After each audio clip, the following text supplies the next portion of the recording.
Hello, and welcome to our regular scheduled Umineko Wednesday. It's a big day today. Hello, Kat, how are you doing? It's a big day today, huge even, because today is the day where we finish Umineko. It is a huge day.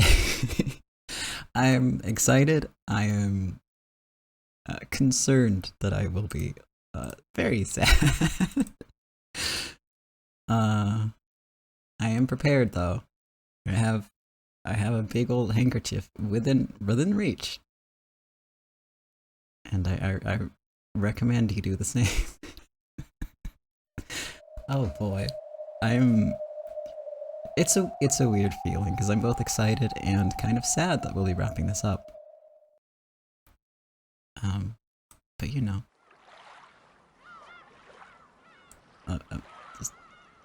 I don't know. I have no words. I have a lot to say, but not just yet. We'll save that for after. I'm gonna load up the game. You're prepared? That's good. I'm gonna load up the game, then we're gonna go over our content warnings. Mine absolutely counts. You know, drown your sorrows. I mean, it'll be good. There'll be good. You'll see.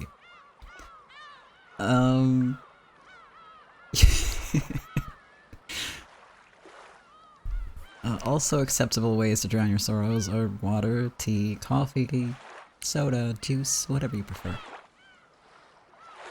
You know, hydrate or dehydrate. Replenish those tears. I forgot what I was gonna say. We're off to a good start. Oh boy. Oh no. Please, voice, don't give out now. It's too early. You've got cheese? Nice. Yeah, get those electrolytes.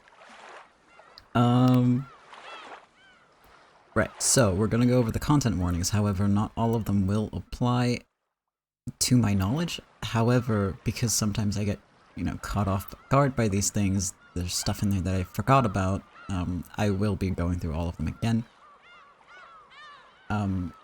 So it seems like a big list as always. It's not gonna be that bad, as usual, because that's been sort of the theme for the last few episodes, but, you know, we've had some gut punches, so, you know, I kept it in. And then after that I'm gonna do the recap, and also, there's some stuff. Like, there's a word for it, and I cannot come up with the word. I'm very tired. I've been working very hard this week. But, the hype is gonna carry me through. And then, I can sleep tomorrow because I took the day off. Alright, so, content warning, as usual for Umineko, for this arc. Character deaths, detailed descriptions of gore and body horror, child abuse, discussion and mentions of incest, also suicide and misogyny. Yes, I came prepared. I knew I would be pretty much useless tomorrow, so I took the day off beforehand. And, I'm very glad that I did, because, oh my god, I'm so tired. For unrelated reasons. These are not reasons related to Umineko. But it will add to my tiredness, I am sure. Alright, now that we have the content warning out of the way, before we hop in, like a quick note. The previous few arcs have had moments near the end where the dialogue goes automatically. So I can't, like, control when I click to the next line. And that means I either have to rush or I have to skip lines. And, I know for a fact that this is going to happen during a very critical moment for this episode. And I have chosen to basically not voice those lines. So if I go quiet, but there's still, like, stuff on the screen that you can read, that's on purpose right now. If you're watching the YouTube VOD, I will have voiced this because I will go back and do it and maybe try to change the timing if I can. I've done it before. My editing skills are fucking amazing now, thanks to this series. But if I can't, I'll figure it out. But for now, I'm basically making a conscious choice to go silent. No, my mic isn't broken. I'm probably crying, and I have muted myself. That's what's happening. Because this is gonna be the end, so I am going to be emotional. So, just so you know, it's as intended. Alright. Now with that household message out of the way, quick recap. Last time, Burncastle essentially, won. And crushed Beatrice's heart right in front of Battler and Anje. Or so it seemed. Because Lambda Delta made an amazing comeback, and Anja somehow managed to bring everyone back. And everyone is now in the City of Books. And Featherine, despite almost just obliterating Lambda Delta, has decided, you know what, this story is interesting and I want to see how it ends. You do you. Do your thing. Which led to Beatrice finally sharing the quiz question that she and Balor had prepared for Anja. Which is, I've magically made a piece of candy appear. No, I've made a piece of candy appear in my hand, which was previously empty. Is this a trick or is it magic? Now last time we clicked trick, which did not lead to a great ending for Anja. Let's be real here. She became super suspicious and paranoid of everyone, and as a result, whether she's right about her suspicions, that's up to you. But it did lead to her killing Amakusa and Captain Kawabata, and then essentially summoning, you're right, channeling her inner Erika, who showed up and was like, alright, now what? At which point Anja says, you know, their faces when I kind of like revealed their ploy and then killed them was pretty good. I enjoyed that. And that's kind of where that ends. She's on a boat by herself, and it's just the boat's just going. Not the best end, I feel like, personally. On the other hand, you might say, like, you know, yes, queen, girl boss, that sort of thing. Up to you. But today we are going to venture into the other ending, which is the magic ending. A deduction like this is simple for Anja-chan. Yes. Yeah, she borrowed Erika's tagline, I guess. Which, personally, to me, indicates, something's wrong here. But, yeah.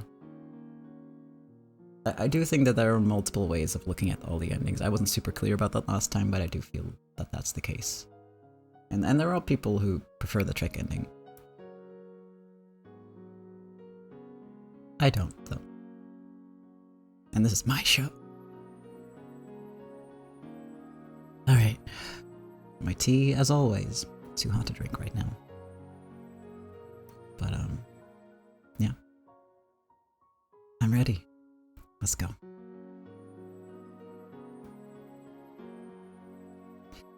If any of this sounds familiar to you, it's because the beginnings of both endings are the same. So some of this will be a repeat from last time, but we need it for, you know, getting in the mood again. Yeah, usually I manage to get to my tea before it's completely cold, but it's usually lukewarm during these streams. Usually. That's okay though.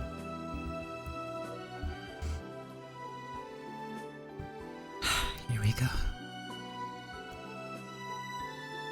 I'd already decided my answer.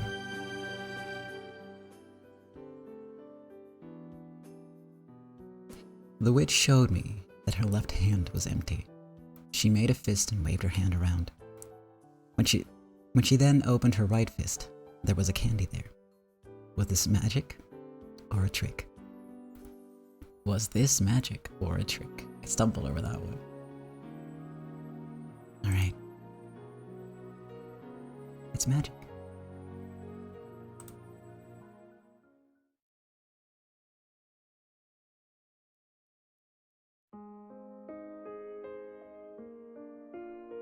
This is my answer.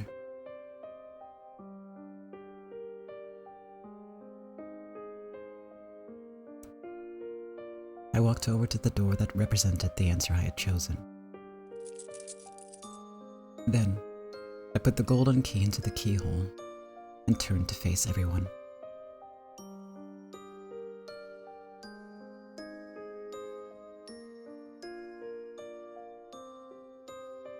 The Ushiromiya eagle never looks back. That's right. Sorry. I gripped the key tightly and twisted.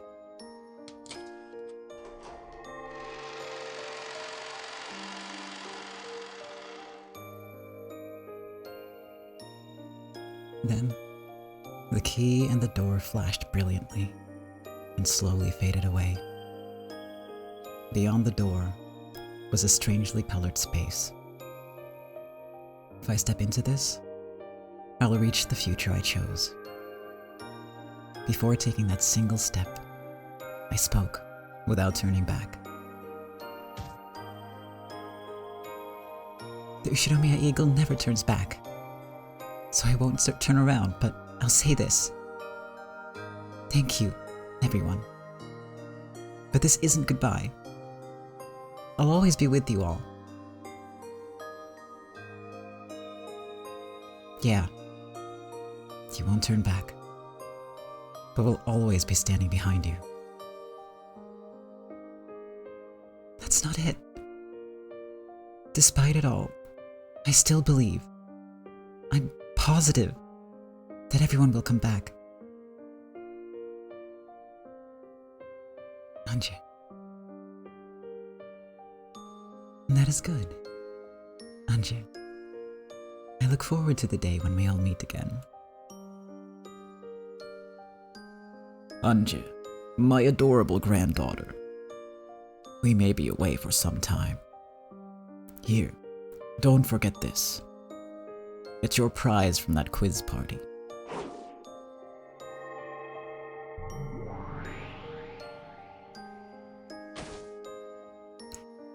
A gold butterfly flew over my shoulder, landed on my palm, and turned into a Beatrice doll.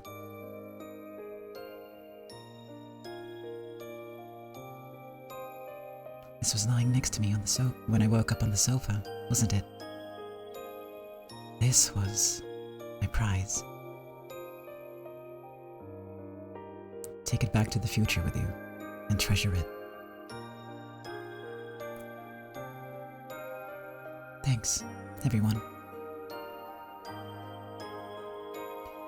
I took a step forward. Forward into the future.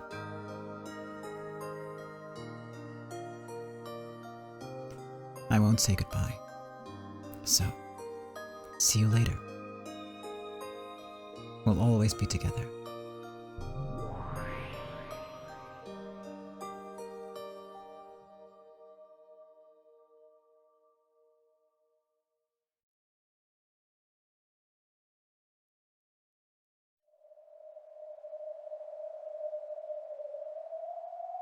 The wind brushed against my cheek.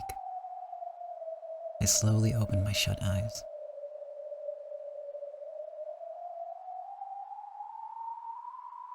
I might have had my eyes closed for a very long time. Even the sparkles below me seemed blindingly bright. It was a strange world, with a sea of light beneath me. The wind was cold. However, it told me that I'd returned to reality. I was standing, with one foot outstretched, over the sea of light below me. How long have I been here? since the moment I was lured by Burncastle, just about to take a step off the edge. Time has probably been stopped for me.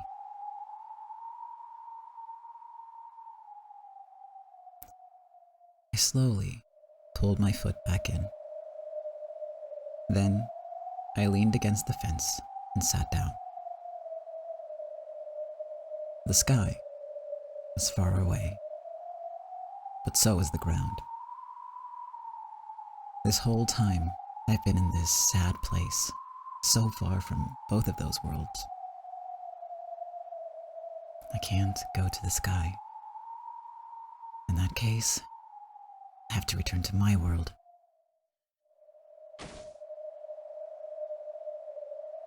And the elevator is probably the way to go. I've had enough skydiving. I really doubt it'll happen again. There won't be any more miraculous survivals if I jump down from here. After all, some witch of miracles is already guaranteed that a miracle like that definitely isn't happening. Then, I finally noticed them.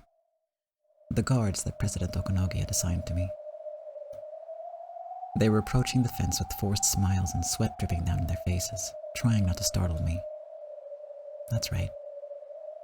I got away from these guys before jumping off, didn't I?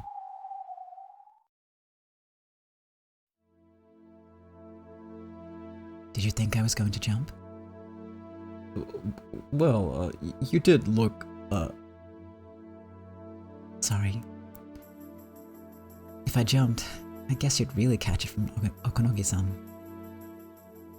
Anja-san, it's dangerous there. For now, please come back to this side. Let me stay here just a little longer. It's okay. I won't get any sudden ideas. Does one of you have a cell phone? Yes. I want to talk to Okonogi-san about something. Would you mind calling him? The guards looked at each other, then rushed to take out their cell phones. They looked like they didn't want to put me in a bad mood in case I jumped off and left them to take the blame. The president has picked up. Here. Thanks. Hello? Okonogi-san? Yeah. Sorry for calling all of a sudden. No, it's excellent news. A bit of an early Christmas present. I'm giving all of the Ushirimiya group to you. That's right. In exchange, I have a few things I want.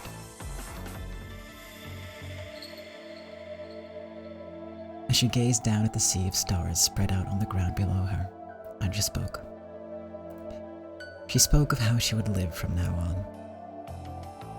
Ushirimiya Anja's strange and mysterious adventure ends here.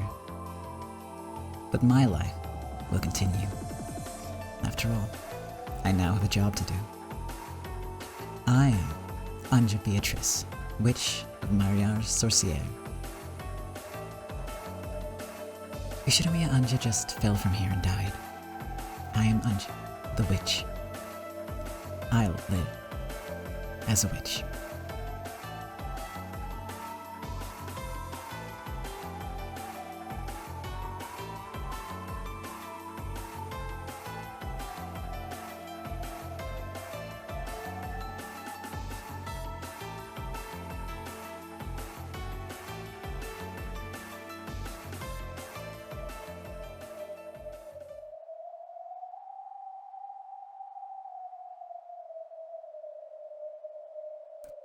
And so, your game ends. As Anja opened the door and vanished from sight, the residents of the Golden Land disappeared as well.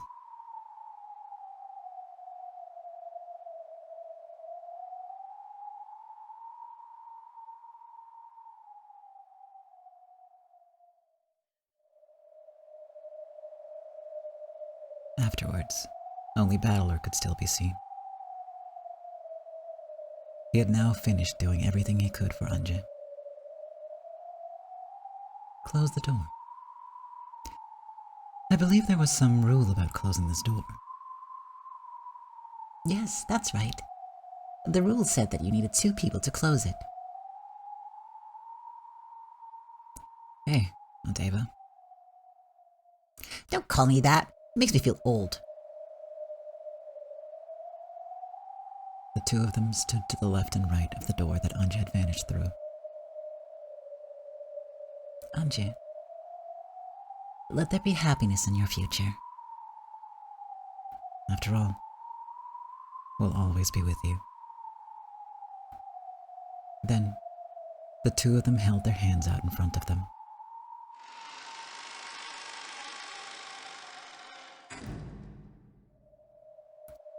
As they did, a door popped into existence and closed. Then, the door itself faded away. And now, we have completed our role. Yeah. This marks the end of the piece's purpose. You've worked hard, both of you. And with this, we shall clean up your game board.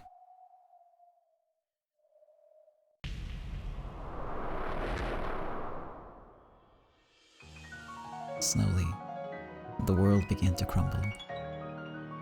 At a glance, it looked as though the city of books was starting to fall apart. But that wasn't it. Battler and Ava's world was being cut off from the city of books. The world broke apart bit by bit, and the ceiling would probably fall in soon.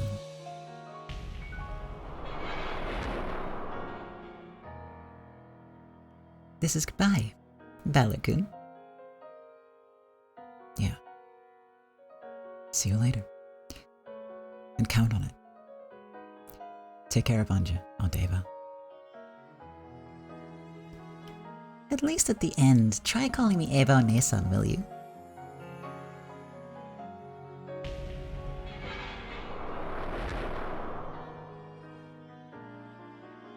See you later, Erica. Somewhere. Someday. Both Anja and I were witches of truth. So, just what was the difference between the two of us? I wonder. I was a witch who suffered through the truth. However, I turned my back from that truth. She, on the other hand, was a witch who, even after learning the truth, continued to believe in her own truth. If she was the real witch of truth, then what kind of witch was I?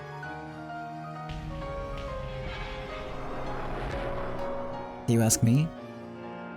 You aren't a witch. After all, you're the detective.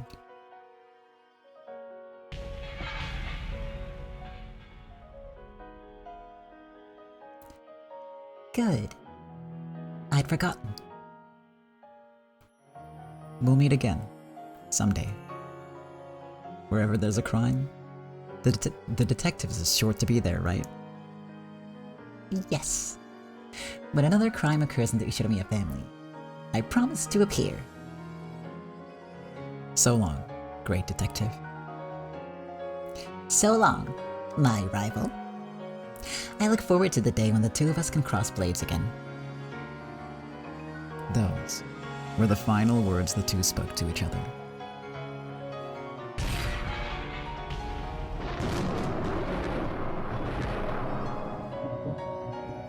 And the final troll faces they showed each other.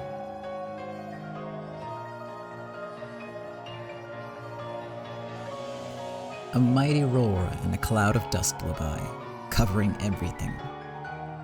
And then, everything vanished. Nothing remained. Battler and Ava were both gone. The city of books was shrouded in silence. It's all over. Yes. Great Lady Aurora. You will take care of my pet cat.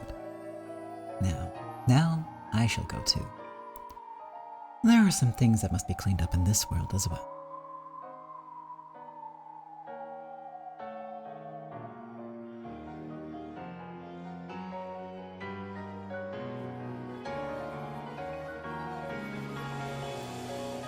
When Hachijo made her announcement, everyone fell silent, thinking they had misheard her.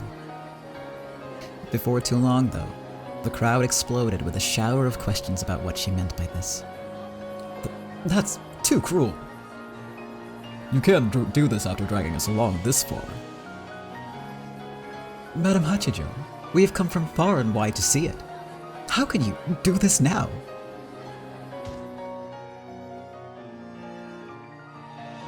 I will say it again. I've changed my mind. Ushinomiya Eva's diary will not be made public. A scam. This is all a scam. Is that really Ushinomiya Eva's diary you're holding? I say you cooked the whole thing up. You think you can get away with something like this? Show us the book.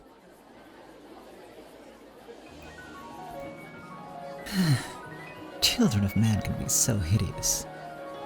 Neither you nor I have the right to read what lies in there. However, now that I think of it, this has been quite an entertaining show. I was fortunate enough to witness an amusing side of Children of Man tonight. As they disturbed the sleep of the dead and promulgated rumors with abandon. Promulgated? I've never heard of that word in my life. Let us go, Byrne. I have had my share of entertainment for the night. A black cat jumped onto Hachijo's shoulder. It means to spread out. And she disappeared off to the side of the stage, the book of the single truth in her arms. Only the angry yells of the massive crowd remained.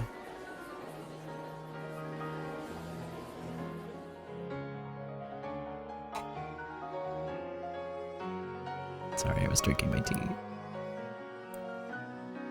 And so, the people gradually lost interest in Ushinomiya Eva's diary.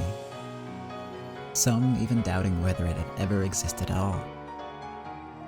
Though the weekly magazines were in an uproar over Hachijo Toya's apparently fraudulent claims, there were some who began to voice an opinion that the Rokkanjima mystery itself was an indiscreet desecration of the dead.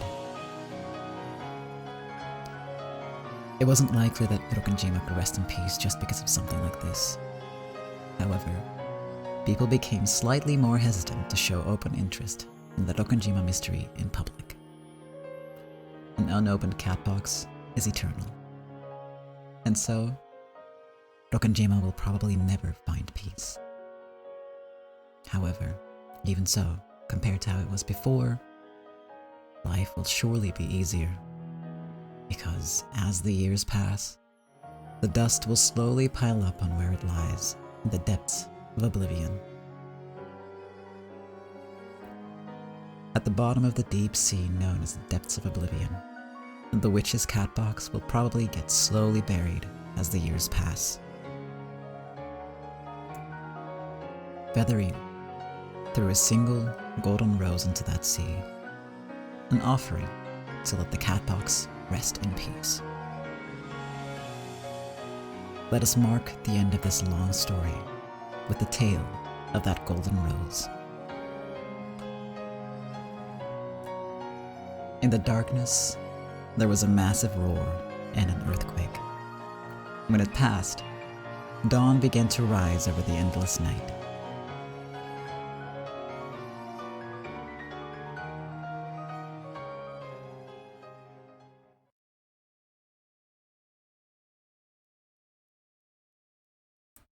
The third day, October 6th, 1986.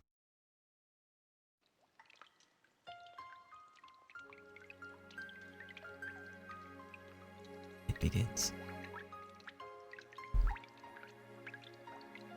Okay, I'm gonna finish my tea real quick.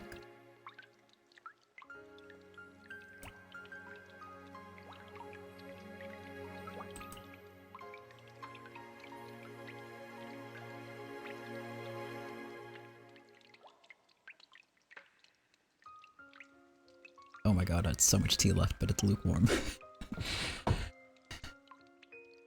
I might just save the rest for throwing down the sink later, actually.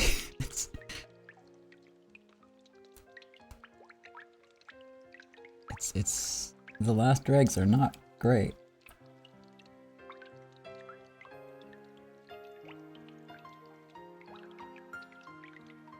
Alright, no, it's gone. I drank it all. Let's go.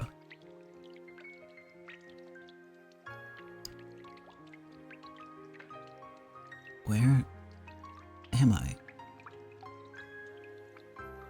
We're in the wreckage of an old submarine base. Do you remember? It's where it all started. The place where we first met 2 generations ago. Sounds pretty romantic if you put it that way. Balor and Beato could be seen in the ruins of Rokkenjima's underground submarine base. I did forget that I left the tea bag in, so it's really bitter, but I'm okay with that.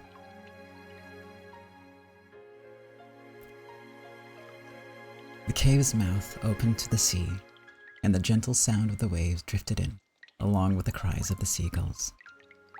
It seemed that the typhoon, which had closed off the island for 2 days, had finally gotten bored and gone away.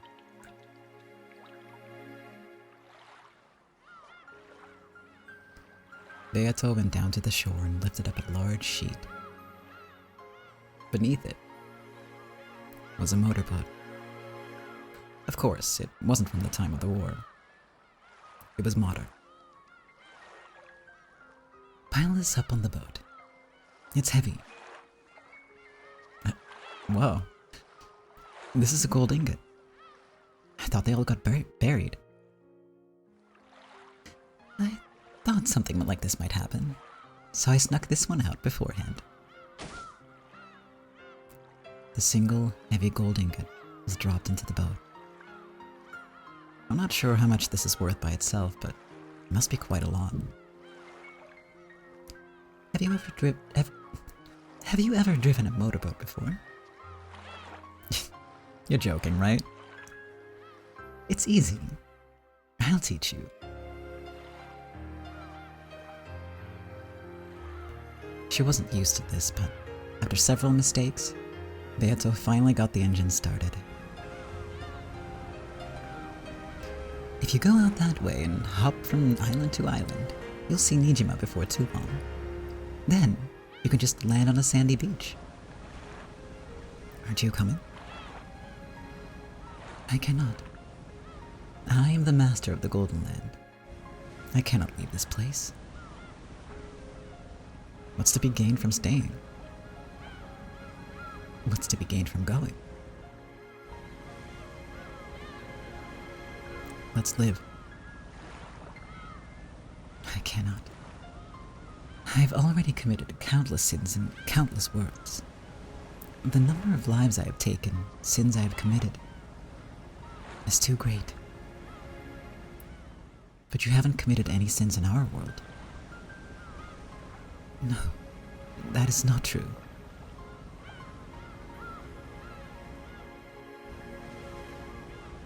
Go. Go while I'm still in a good mood.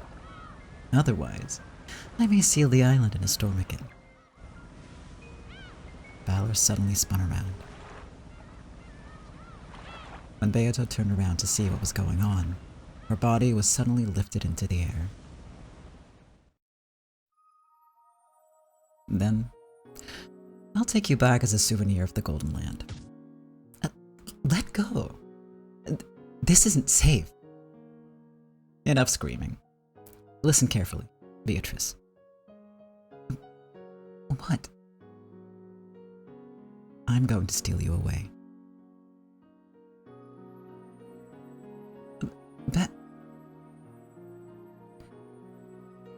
As Balor quietly gazed at her with serious eyes, Beato was lost for words. If you have sinned, then it's my sin as well for making you do it. So, Let's carry your cross together. Battler. As long as I live, I'll carry your cross. Let's leave the Golden Land. You and me, together. Beato was now too shocked to say anything at all. Then, tears poured from her eyes, and she covered her face with both hands.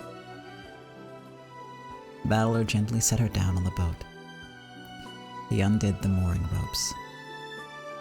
Now there is no longer anything tying this boat to the island. Let's go. Controlling the boat as Beato had taught him, Battler slowly guided it out.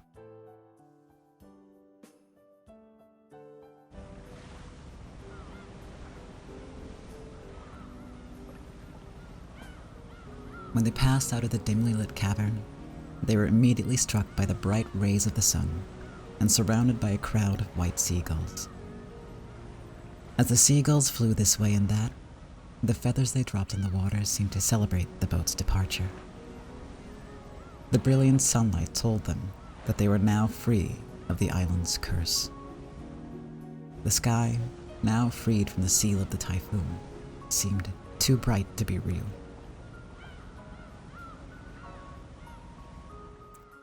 Feeling hot, Battler took off his jacket. He was swept away by the wind and danced through the sky. However, instead of panicking, Battler just smiled as he watched it go. Beato also watched it go. No, she watched the island go. Rokanjima, and the Golden Land she had spent 1,000 years in.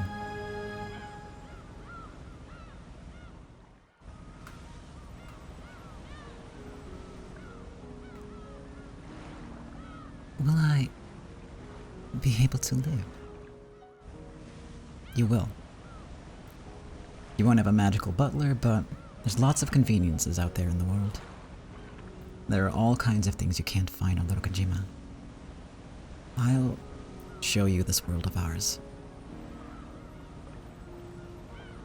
Will I be able to live?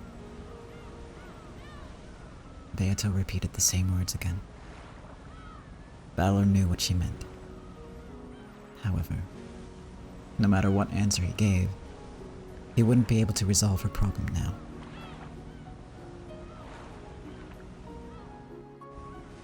However, there was a way to resolve it. Time and heart. Little by little, bit by bit. Like a chain being cut by falling drops of water in order to sever the curse of the island gradually, over a long period of time. It might take a long, long time. However, someday, she will be free. That's what I believe.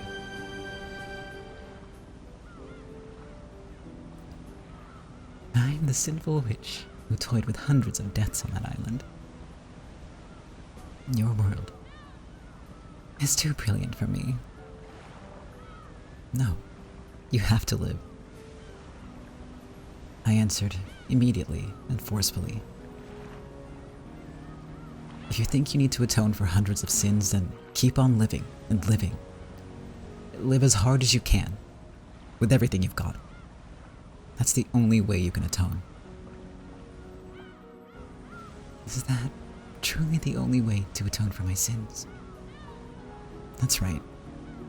And you'll definitely be able to do it someday. Trust me.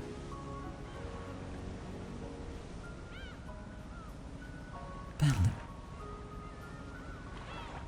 Come on, don't look at me with teary eyes. It's embarrassing.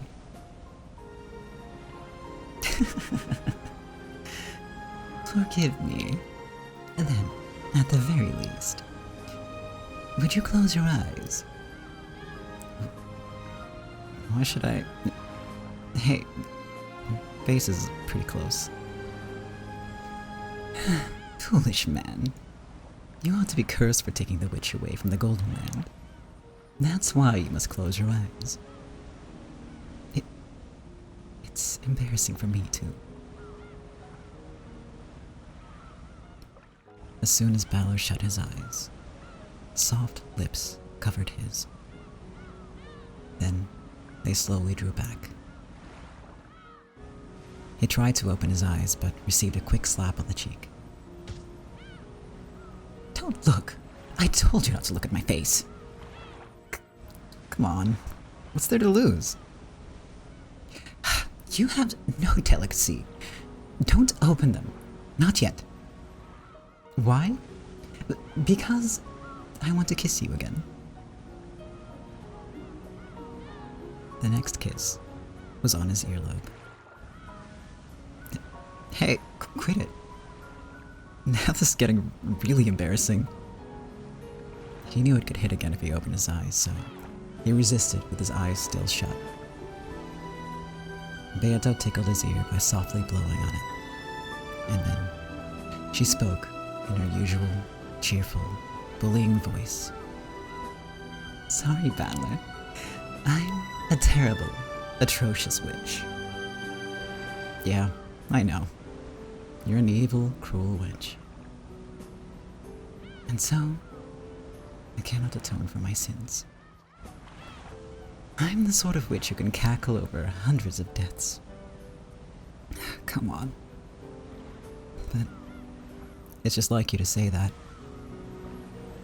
He accidentally opened his eyes. And when he did, the witch was nowhere to be seen. The golden witch had vanished, like a dream or an illusion. And so had the single ingot they had carried with them.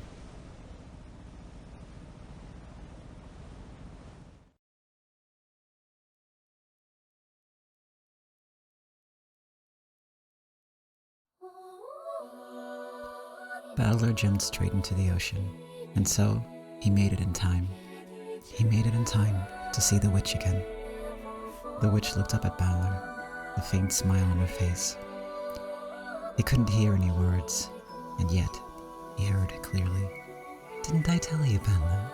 I am an atrocious witch, so I cannot atone for my sins. I cannot live. Balor desperately spoke back. However, his words only floated out of his mouth as bubbles. As she sank into the inky blackness, Balor chased her with all his strength, and then his hand reached her. Balor, you fool. You made it off the island alive. You would throw that away? I won't let go of you. It pleases me to hear you say that. However, I am a creature of illusions, and you are human. We have different worlds to go back to. I will return to illusions.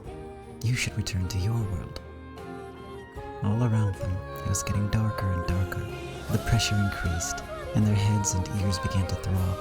Balor's fingers began to slip, and then, at last, their fingers separated. At once, Balor rose towards the world of light. The witch sank towards the world of darkness, torn away by a powerful force. Seeing Balor's body rise toward the shining surface, the witch relaxed. So long, Balor, and thank you. When she saw Balor's body become a speck and disappear towards the world of light, the witch slowly closed her eyes. She allowed herself to fall into the world of the abyss, a world of endless isolation. Then she felt something, but that was impossible. After all, Balor had already disappeared into the distance. But it was Balor. Balor had come after the witch. You think I'll let you get away? You're my golden witch. Balor, you fool. You fool. If falling into this abyss is what you desire, I will fall with you. If that is a world of nothingness, then let us disappear together. But until the very last moment, you will be mine. The two hugged each other tightly. Fate didn't try to tear them apart again. And so, the two became one and sank into the abyss together. Then, in that pitch-black world where nothing could be seen, something sparkled. A warm, golden sparkle. It was a golden rose. It floated down into a world covered with immaculate white sand. Half buried in that sand was a small box. It was Beatrice's cat box, which rested in peace here, at the ocean's floor. The golden rose softly came to rest on top of it. This was the bottom of the sea, far beneath the waves, a small and fragile tale of a faintly glowing golden rose, resting in the deepest depths of darkest shadow.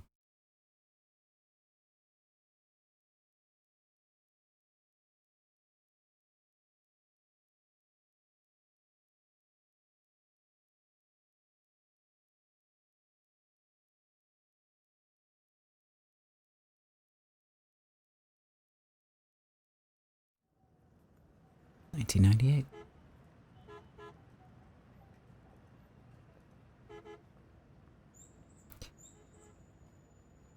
I'm gonna take a real quick break to drink some water and stuff, and then we're gonna continue. Be right back.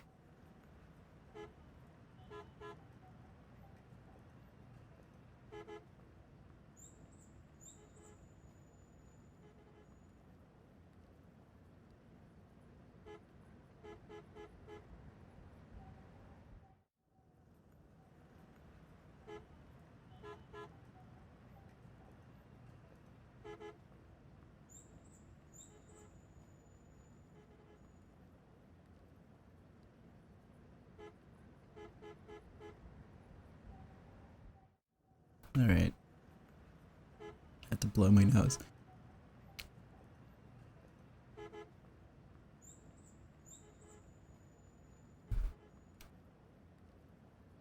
I haven't mentioned that I love this story yet, but it hurts.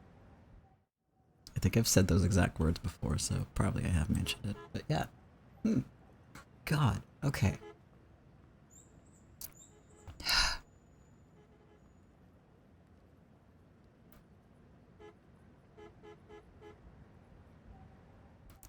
The black luxury car was parked at the rear entrance of the skyscraper.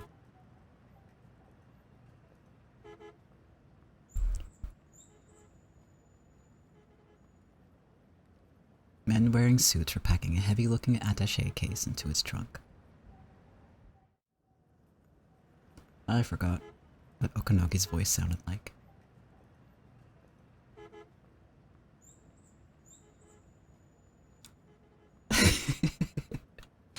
I mean, we can just go for like standard oldish man's voice, I think. Gruff and business-like. Hell yeah, I can do gruff. Especially right now. Let me handle all the rest. We'll take care of all the troublesome work. I'm counting on you. I'm sure Aunt Ava would be glad to entrust it to you. The person she trusted most. Out of the building came Anje and President Okanogi. Anje's expression was peaceful. It was hard to imagine that this was the same person who had always looked so dark to Okanogi. In her later years, the company president was very ill. She might have said some fairly harsh things to you, but I don't believe that was how she truly felt. I know. On my bad days, even I say things I shouldn't. You've changed. You think so? I thought you would never forgive the president as long as you lived. You're the one who taught me, Okanogi-san. I did? Did I say something?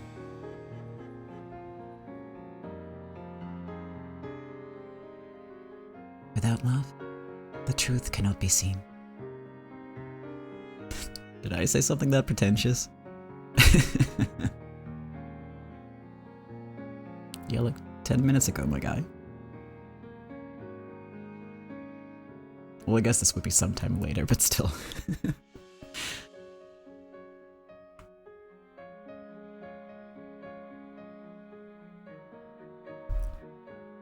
long journey.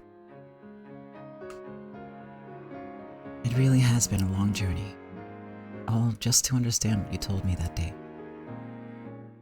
Of course, Okunogi understood. He understood that she had taken a long and arduous journey through her own heart. Once you decided on your new address and bank account, get in touch.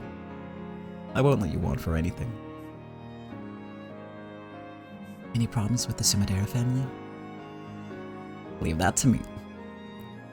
We have your power of attorney as our rallying point.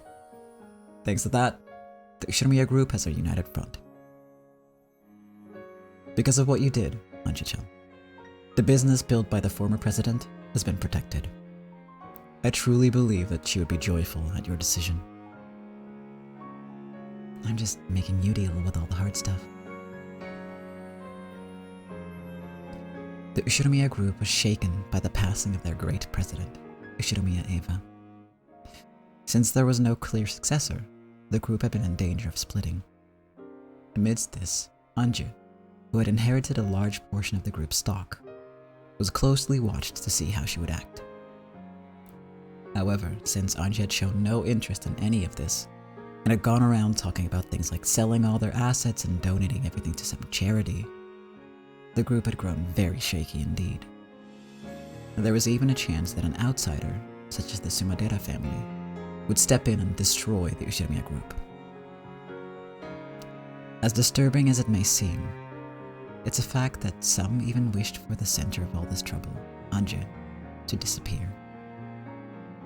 However, because Anja had a change of heart and decided to help do what was best for the Ushirimiya group that Eva had brought together, the worst case scenario had been avoided. Okunogi had been named as Anja's successor. Now that he had Anja's trust, there was no more reliable ally to be had. Okunogi himself had certain plans that he would carry out based on the knowledge that Anja trusted him. That sentence didn't come out right, but you know what I mean. Okunogi, who had carried great responsibility in the Ushirimiya group thanks to his position as Eva's closest confidant, was the most natural choice to be Eva's successor. And thanks in part to his ability, everything had now been wrapped up smoothly. This way, the Ushirimiya group was secure. By now, the Ushirimiya group was the only thing other than Anja herself to hold the Ushirimiya name. So she might have thought of it as her last tie to her family.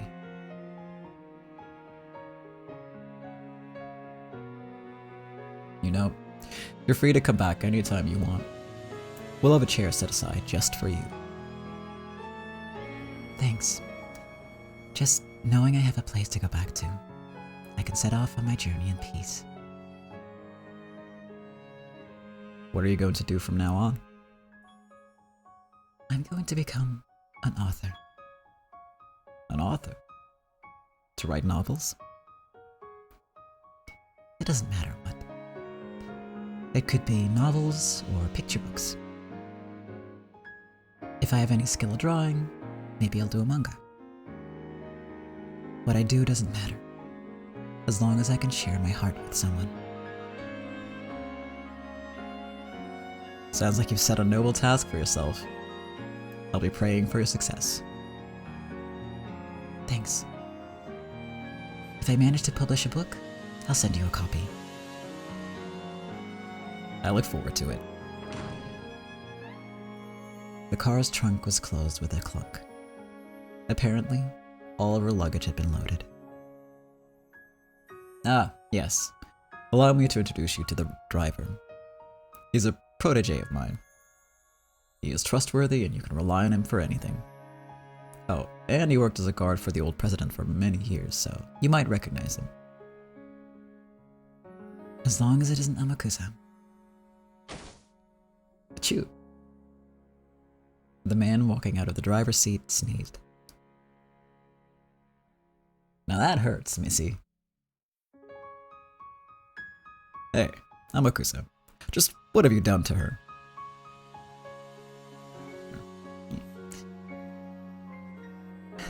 Well, He was always the most flippant of Aunt Ava's guards.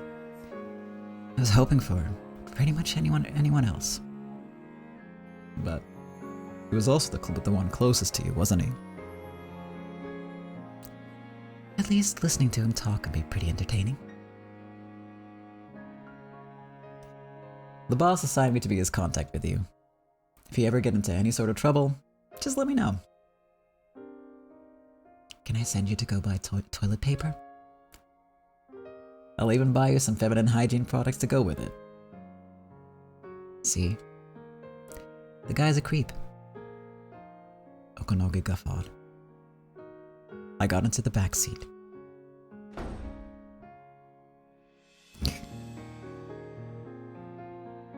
Stay well, Anja-chan.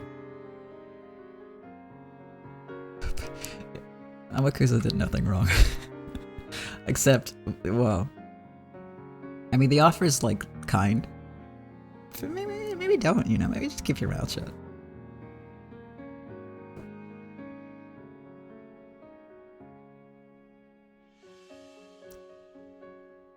I guess this is the last time anyone will call me by that name. Let me know when you've decided on a new one. Okonogi patted the roof of the car. At that signal, Amakusa honked the horn and removed the handbrake. He did overshare. So, until you've decided on a new name, I guess I'll be calling you Missy. That's fine for now. Okay. Where are we going? North? South? Any recommendations? How about leaving the main island entirely? I'd suggest going north to Hokkaido. Huge meadows, giant clouds, a novelist writing stories in a log cabin? Sounds awesome.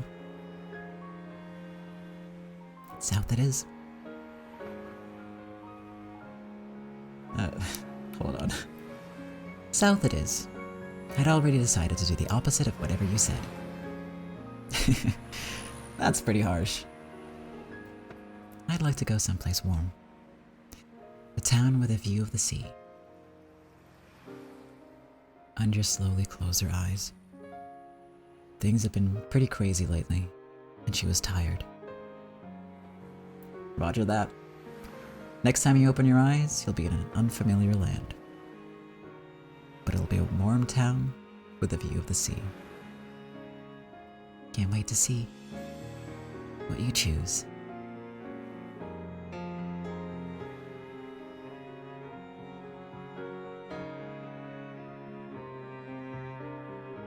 The car got onto the freeway.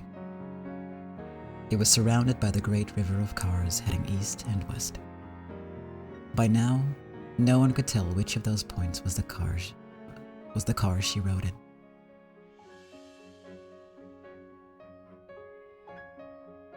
Starting today, Ushinomiya Anja would change her name and live in a new climate. Changing her name didn't mean that she'd given up on being Anja. This was Anja's, no, Anja Beatrice's mission. I am Anja Beatrice, the golden and endless witch of resurrection, a witch of Mariare's sorcière, the final witch who was still alive in the future called 1998.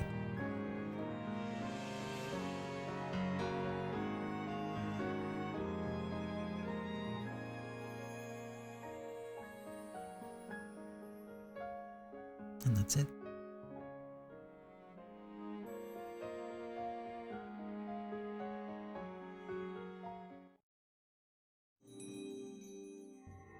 Or is it?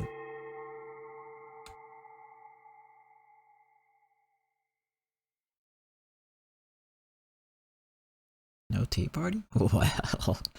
Well, well.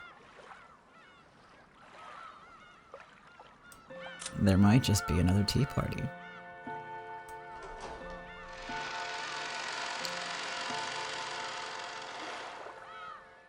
There might even be a witch tea party.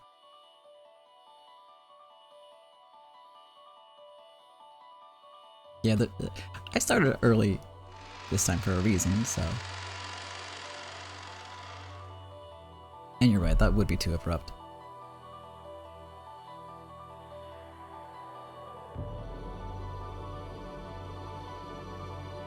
Like, it goes from, like, here now sob, to maybe a paragraph worth of I'm just happy ending, which is left kind of vague at the same time. For that to be the ending would be rough at best. But no, we're not quite there yet. Thankfully.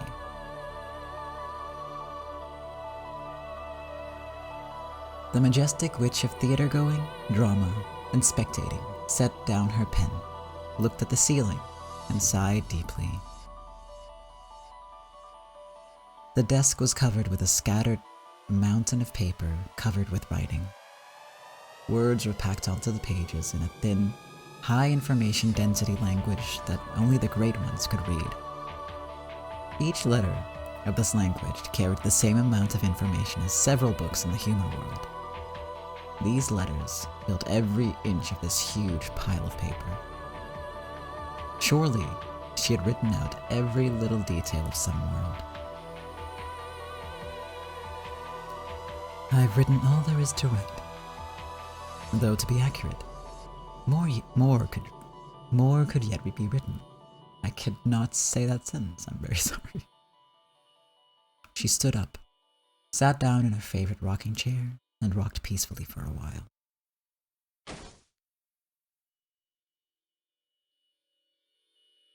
How much must one write before they can say they've written it all? That is what has bothered me in all my years of writing. The adventures of humans can be very interesting as a tale. However, even I still don't know when that adventure stops being an adventure. My old friend, who is now gone, once said that a human's life is an adventure from beginning to end, so there is never a correct time to set down one's pen. I do not agree. I think one must put away the pen at some point. I believe one should write a tale to an appropriate point, then leave the trailing notes and opinions of what follows to the minds of the spectators. In short, the tale must be put inside a cat box at the appropriate time.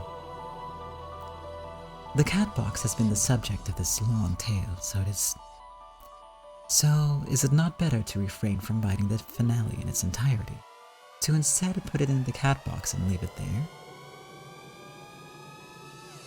Featherine spoke to no one inside the empty study. Of course, no one commented on her words. However, Featherine seemed to hear something. She nodded and grinned contentedly. Yes, I know. I will write a bit further, and then lay down my pen. Then, it will be time for us to say our goodbyes. Featherine held up a finger and spun it around, a signal that she wanted to darken the room. The lights in the study dimmed. Would you mind letting me rest for a while? During that time, my cat, or rather, my Miko, will entertain you.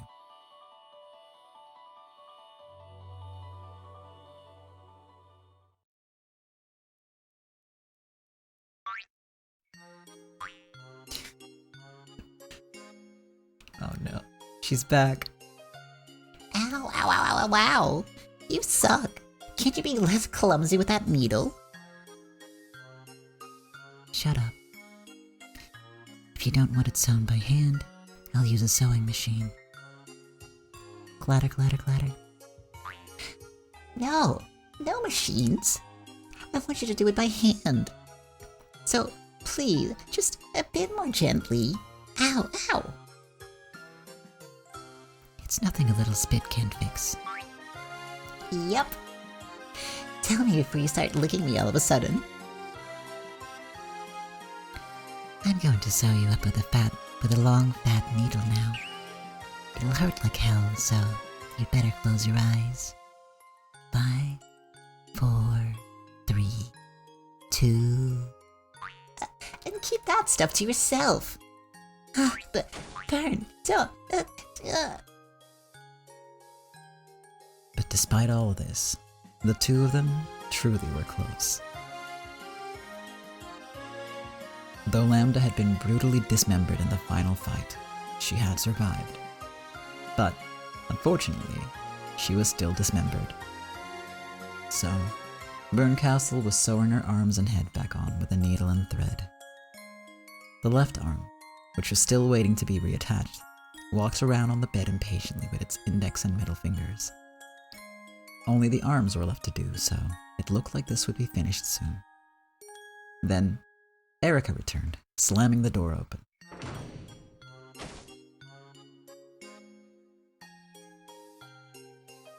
Erica, can't you just interrupt their private time? Come on. I'm home, my master. I bought some sesame salt.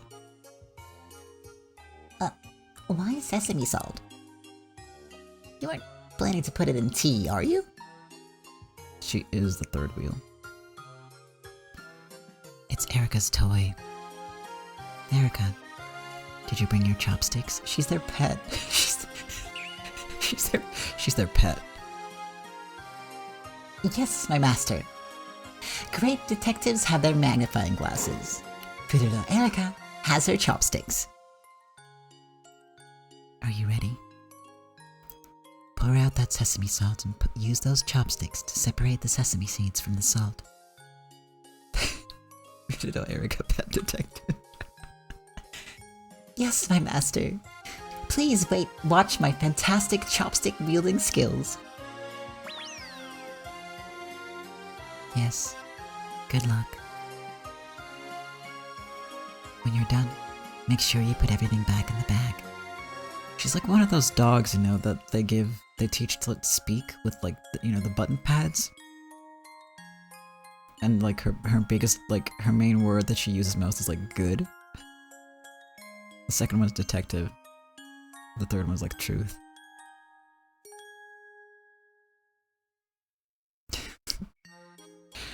I'm just imagining a dog, like a blue dog, not just saying good, good. Just stepping on the button. Anyway. Are you still bullying her like that? How rude. I'm playing with her. Ah, yes, Erica. The mailman just came by with a letter addressed to you. Go bark at him. Sorry. Give her a pat on the head and tell her she's a good girl. Yeah, she would love that, I bet. A letter? I sense a crime calling to me. Don't tell me. I'll guess who sent it. The postmark is from heaven. It's probably from Glenor or someone.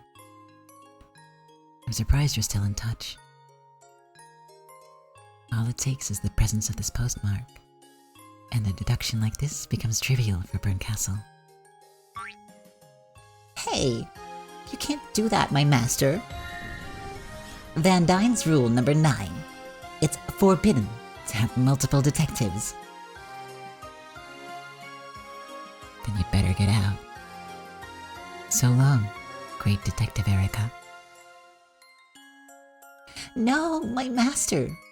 Erica, Witch of Truth, is here to serve.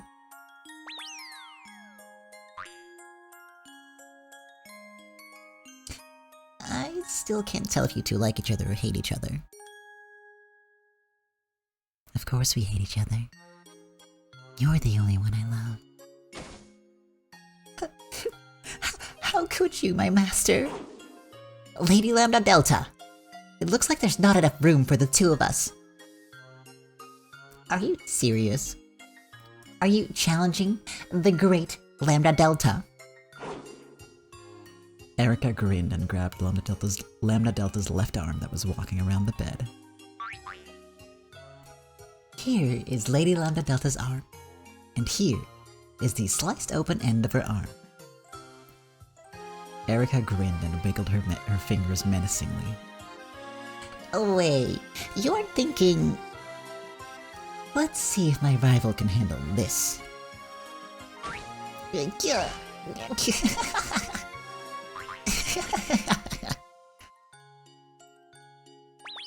Stop it, that tickles. She tickled the open end of Lambda Delta's left arm. Apparently, she was extremely ticklish there. Incidentally, the open end of Lambda Delta's arm was cute and fluffy with white cotton candy poking out. Apparently, her body was made out of sweet candy, with a bit of spice thrown in. Put your mind at ease, as there's nothing remotely terrifying about her severed arm. We didn't need that gore and body horror warning after all, I guess. Erica ran around, screaming, I've defeated Lady Lambda Delta all by myself, just like my master. I swear it's like a jealous pet, you know? Oh. Maybe they're both pets. Because Lambda Delta growled and hissed at her. Burncastle kept on sewing, an exasperated look on her face. It was a very peaceful scene. The kind of pet who will growl at you until you use both hands to pet her. Yeah, true, that fits. So, what does the letter say? Is there anything about how Lana and the others have been doing?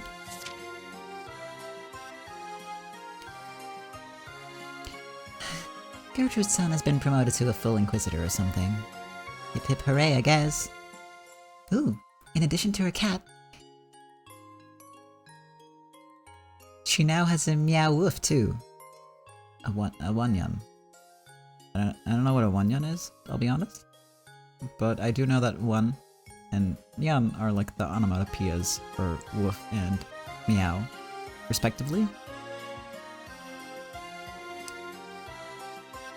So either that's like a cat dog or like a mistranslation type of thing.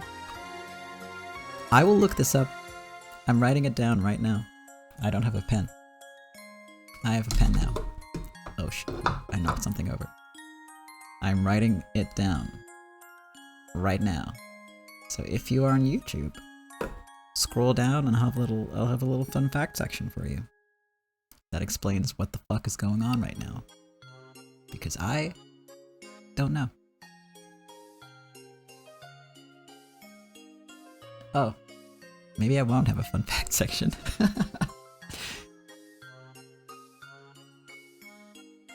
what's a meow woof?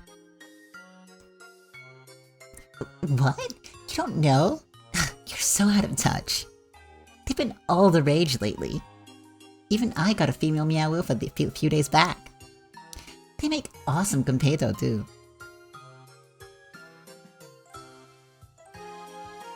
I'm totally lost, but I'll make sure I stay far away from your homemade food in the future. Cornelia-san is... ooh. She learned that being good at martial arts gives you an edge in the Inquisitor exam, so she started combat training. Pretty hard to imagine her doing that, right? Well, there's all kinds of combat training. What's she doing? Looks like kickboxing and Chinese Kenpo. Could that be Ava's influence? Doesn't she look like she'd fight pretty good standing on one leg? A good point. A certain someone must have toughened her up by making her stand on one leg all the time.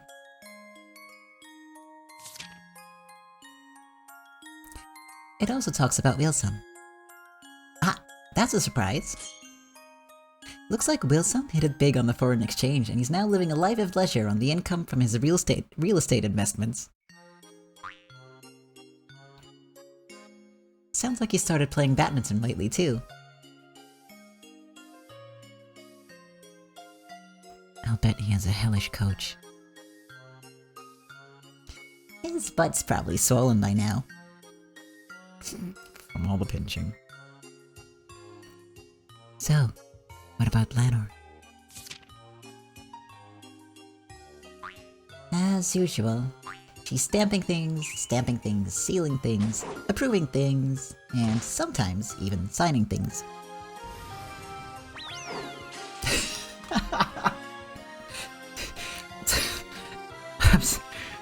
It looked like she fucking jumped out a window to get away from the paperwork. She humbly asked me to stir up a crime in her district since she would get assigned to it personally. Well, why don't you? Crime sounds fun. And they do say crimes occur wherever the detective goes. Well, one of these days. If I feel like it, I might drop by to bully her. Oh, and there's also something here about the Chester sisters. Wait. I don't want to hear it all at once. Let's hold off a bit for dramatic effect.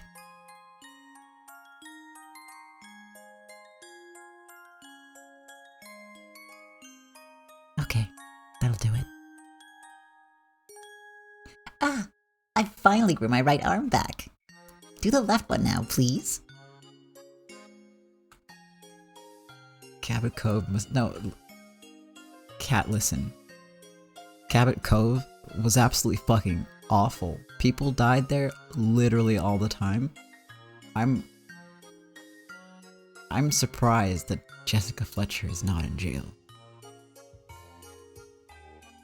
Because everywhere she goes, people start dropping. That's suspicious as fuck, right? Same with Poirot, by the way.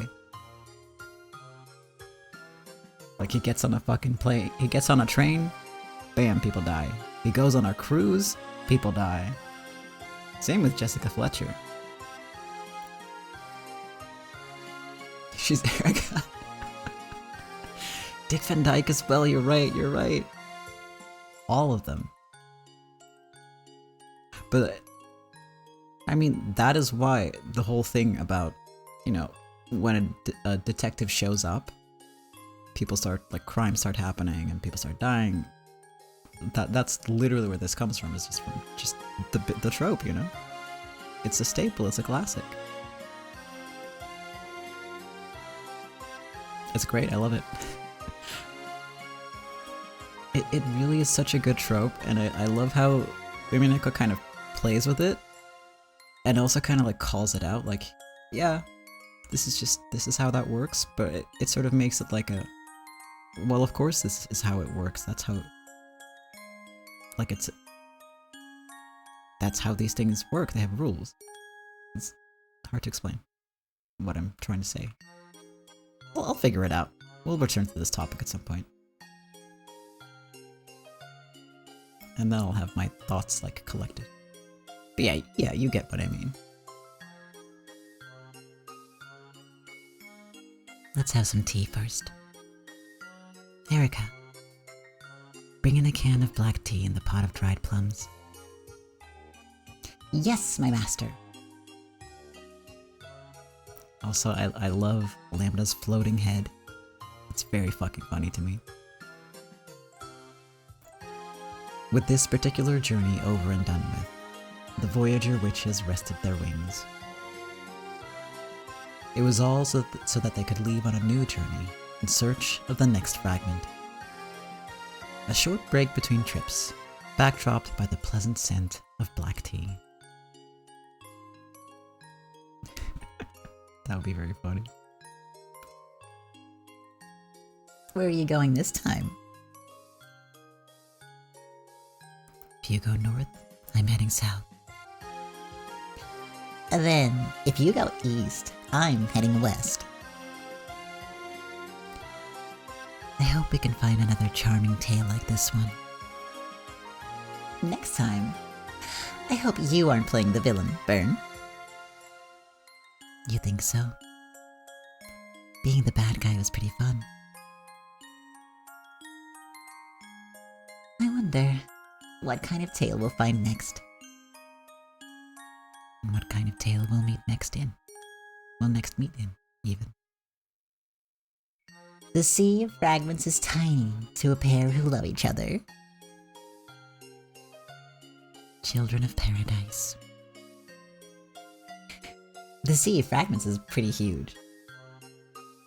Ghost in the Shell. We'll meet again. When something else cries. Sounds good. Let's do that.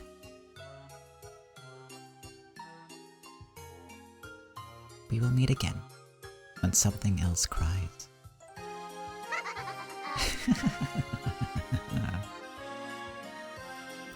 The happy voices of the witches faded into the distance. So long, everyone. See you again when something else cries.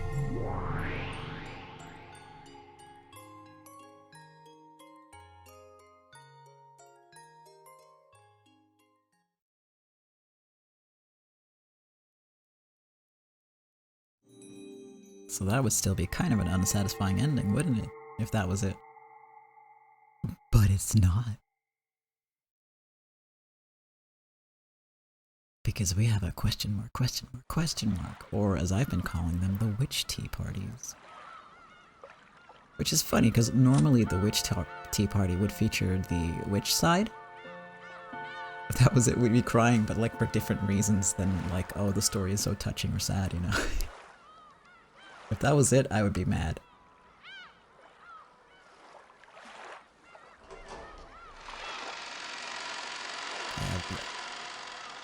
I won't say more about the nature of the ending, because we're going to start with something that happens decades later.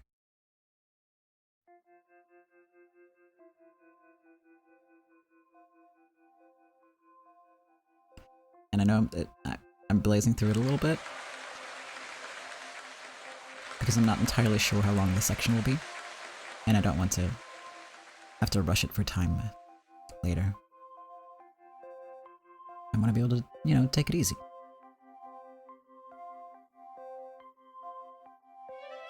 It was the largest banquet hall in this huge hotel. The many guests that filled the room chattered and applauded the person receiving an award trophy on top of the stage. The sign in front said Biggs Publishing Company Award Ceremony. And now, I would like to begin the novel category. The winner is a novel everyone here will be very familiar with. The story that started a worldwide movement that continues to grow in leaps and bounds. The fantasy adventure novel, Sakutaro's Great Adventure.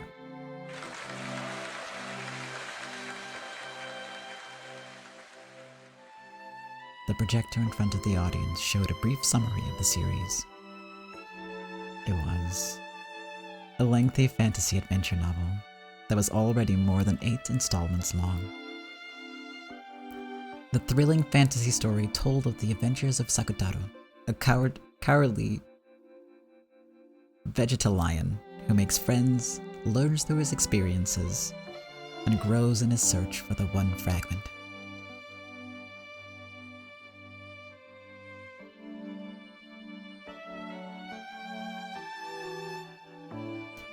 The main character's catchphrase, "I'll become the king of the beasts," was even one of the candidates for the best phrase to come into Modern Slang Award.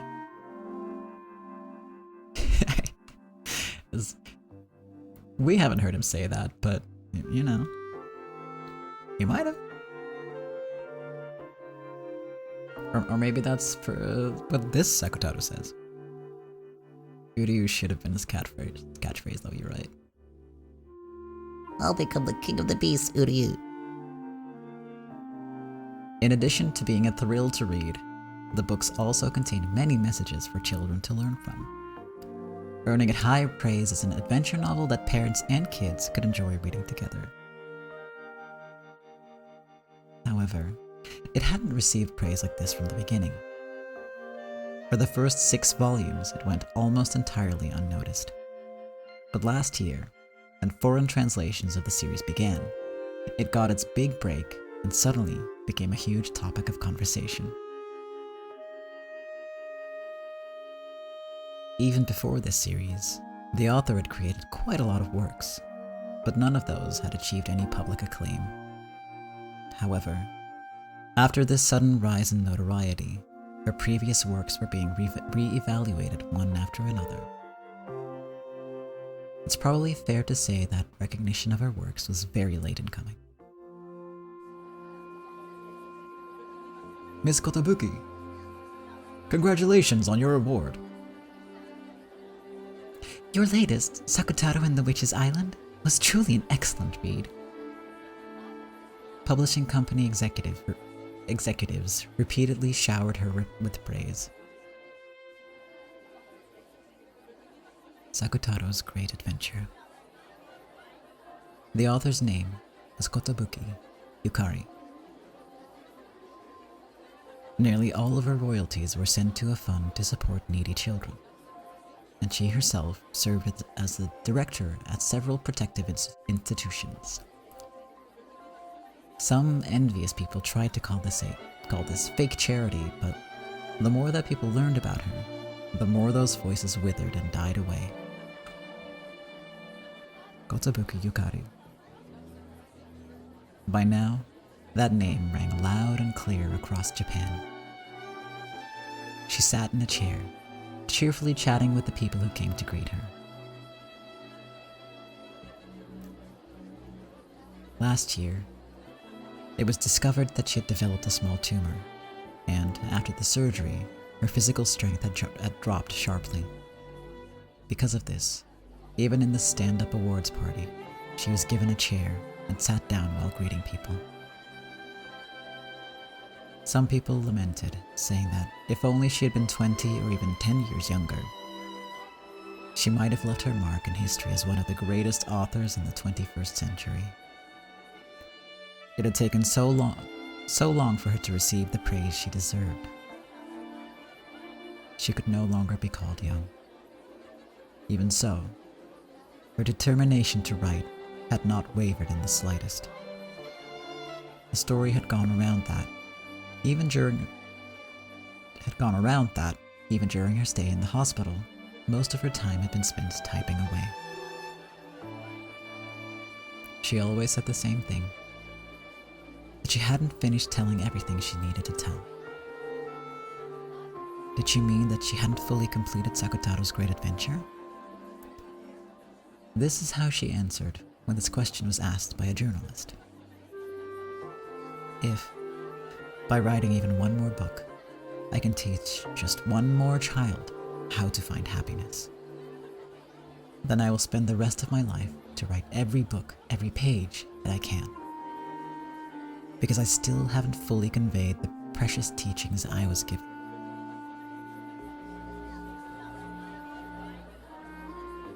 Miss Kotobuki, congratulations on your award. I hear the movie adaptation has been getting splendid reviews as well. From what I hear, you're set to break records with the best-selling books of the year. Thank you very much for your kind words. It's more than it deserved. Oh, I forgot to tell you. My name is...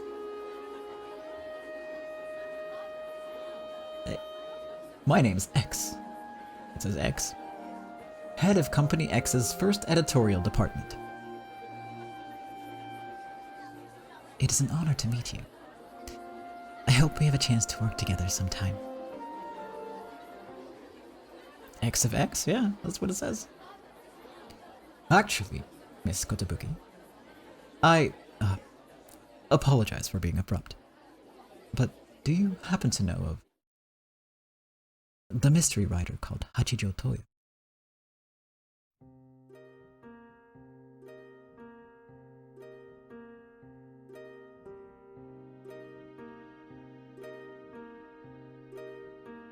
Hachijo Toya. What about her? She recalled that name for the first time in several decades. She hadn't expected to ever hear it again. So, you do know of Hachijo? I don't suppose you've ever met. No, I have not. I did go to visit once, but I was an unknown back then. And since I suddenly barged into the publishing company office, it's hardly surprising that I was refused an interview. Oh, I didn't know that. Could it be that you were a fan of Hachijo's work? No. I just wanted to find out what sort of person Hachijo was. I see. Well, the truth is, about that novelist. Hachijo Toya would like to meet with you, discreetly.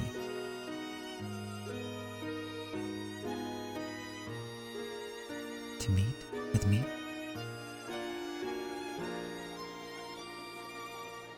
Yes.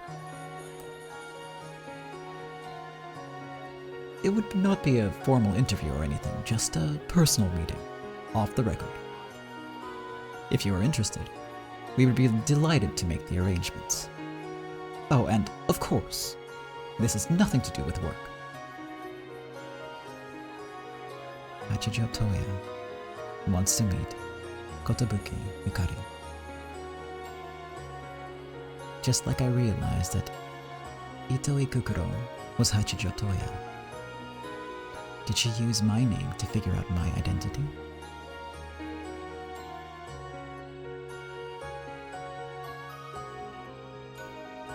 The Rokkanjima mystery, which was sometimes called the greatest social phenomenon at the turn of the century.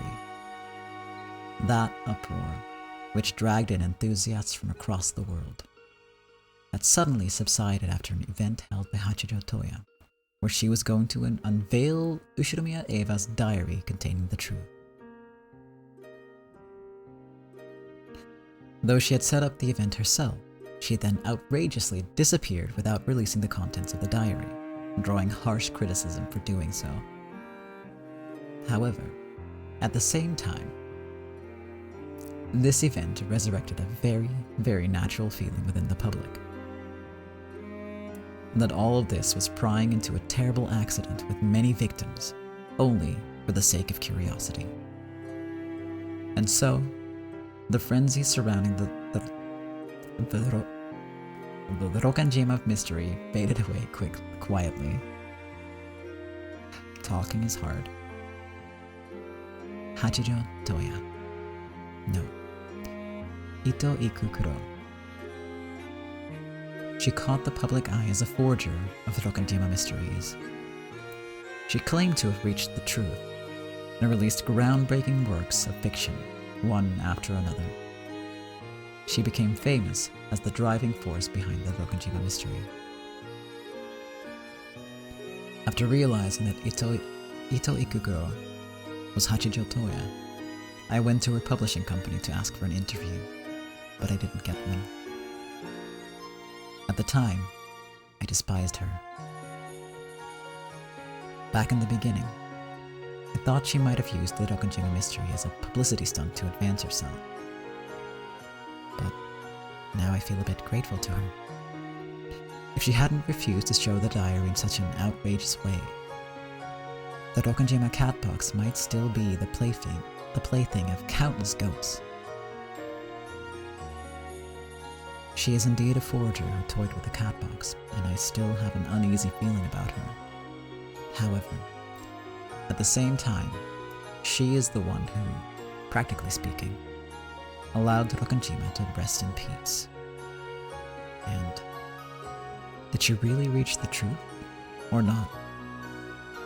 How is it that she reached something that, even from my perspective, was infinitely close to the truth? Even now, all these years later, that's something I'd love to know, if it's possible to find out.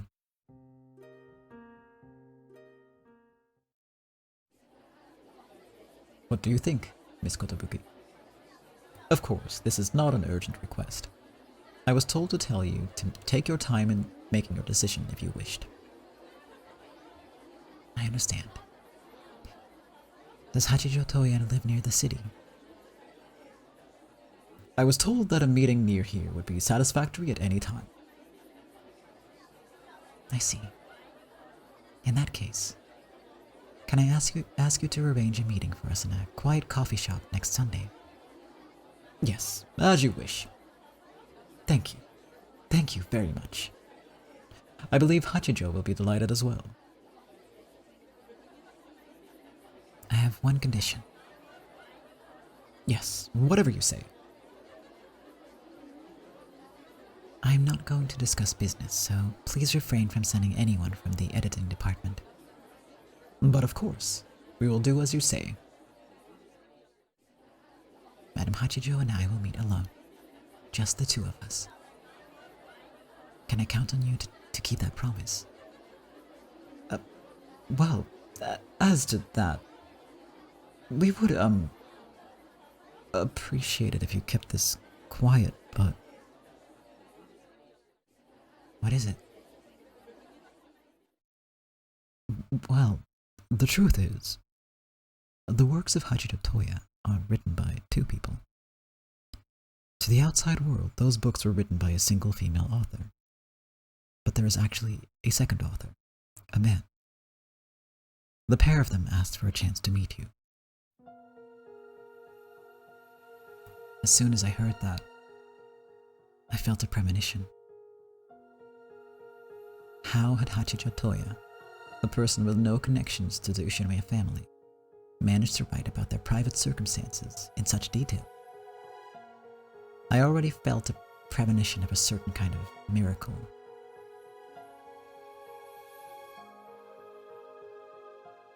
When I left on my journey, I abandoned the name of Ushinomiya Anje and stepped into a new life.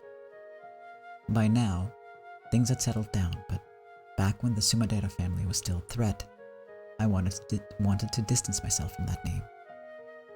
Thanks to that, no one was able to get in touch with the new me anymore. However, this year, Sakutaro's great adventure had caught the public eye. It had made the name of Kotobuki Yukari famous, and maybe that name had finally reached his ears. I used to play with a lion stuffed animal called Sakutaro, along with Maria Onechan. Those who knew this connected the name Sakutaro with the hint in my own name, and it's only natural that they'd figured out who I was. The number of people who could recognize me from this was very, very limited. This person was also well versed in detective novels and a man. I could only think of one person who matched. After all, I had learned just how many detective novels he had kept piled up in his room when going through his personal effects.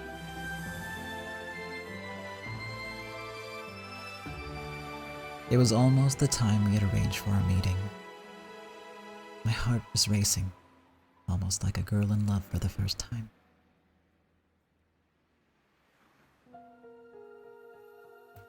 At precisely the arranged time, I heard the sound of the chime on the door, and they appeared.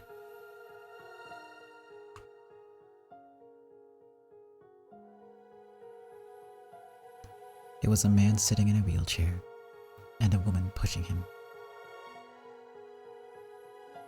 My eyes immediately fixed on the man in the wheelchair, and right away, I saw the similarity in his face. He was, unmistakably, my brother.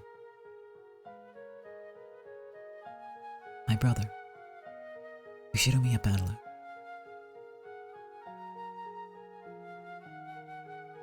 When our eyes met, he gave a little bow. I hurried to my feet and bowed back. It was a somewhat exaggerated and silly way for a pair of siblings to greet each other after several decades apart. But the miracle I had waited for all these years had become a reality, and my mind was now completely blank. Are you Kotobuki Yukari? Yes, I am. And you two must be Hachijo Toya. A pleasure to meet you. Thank you very much for letting us borrow your precious time today. My name is Hachijo Ikuko. I am mostly in charge of the actual writing. This is Toya. He mostly handles the drafting. Though the woman who called herself Ikuko was far older than me, she seemed to be unbelievably youthful. It wasn't because she was good with makeup or dressed like a younger woman. It feels strange to say it.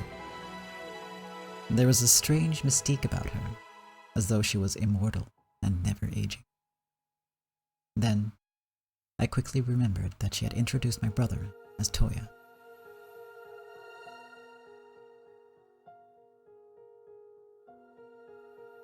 Pardon me for asking, but are you two married?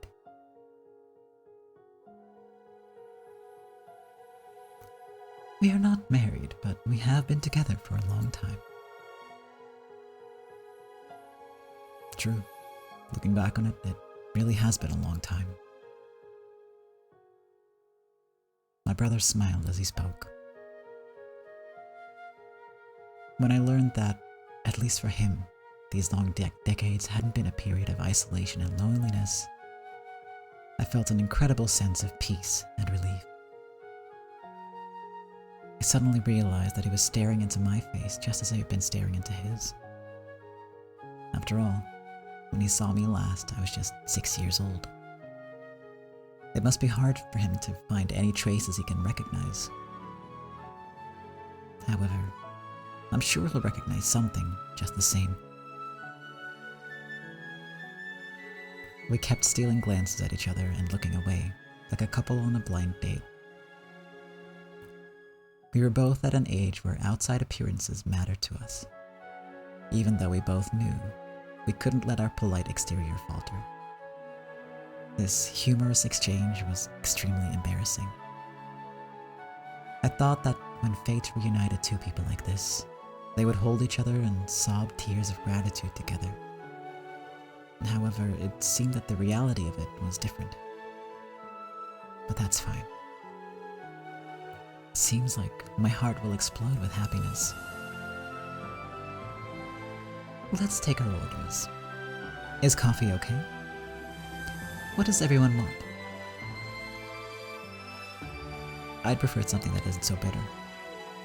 How about you, Miss Kotobuki? Oh, I don't mind. I guess I'll have cafe au lait. How stiff we're being. Even my brother seemed to be finding it amusing by now. Well then. When she said that, my brother and I fell silent and sat up straight. Should I start the conversation? Or would you like to be the one to do it, Toya? I'll do it. I'm the one who pushed so hard for this meeting, after all. As he spoke, he watched me calmly. I came here today, thinking that you might be a certain person. Her name is Ushiromiya Anje. When I read your works and heard your name, I was sure that you were her. That's right. How long it's been since I last used that name. My true name is Ushiromiya Anje. I gave the exaggerated bow that I'd gotten so used to these long years. We've both aged, haven't we, Oni-chan? I whispered this in my heart. Now it was my turn. With a quick apology, I fished around in my handbag and took out a photo. No. Oh my god, that's adorable. Hold on. How do I always forget how to make the text go away, so I never do, but I want to.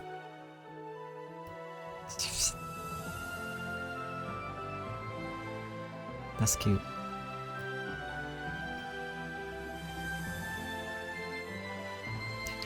It was a picture from a trip I'd taken to an amusement park with Balor and Ichan. I had many other pictures of us having a good time, but this one had the best shot of his face. I looked between him and the photo.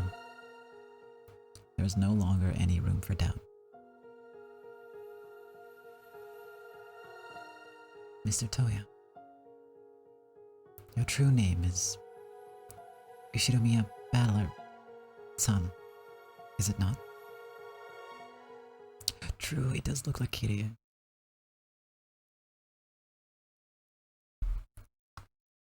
Like, face shape and stuff? Which is weird because they all have very similar face shapes, but still. And now the hair, that just clinches it, but like...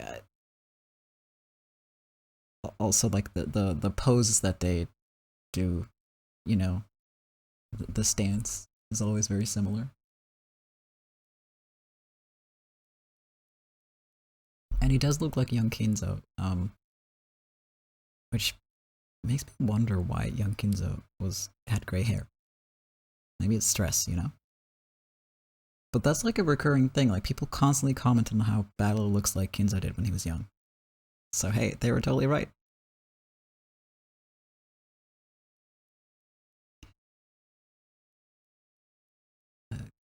Good on them.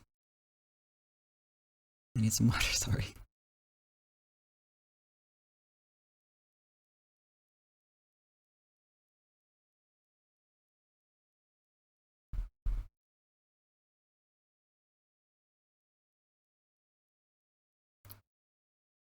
The hands of the clock inside me stopped. I wanted him to answer with a yes. Even though I was already so sure, I was still about to burst with attention. And then, when that instant that seemed far too long ended, my brother answered. That's right.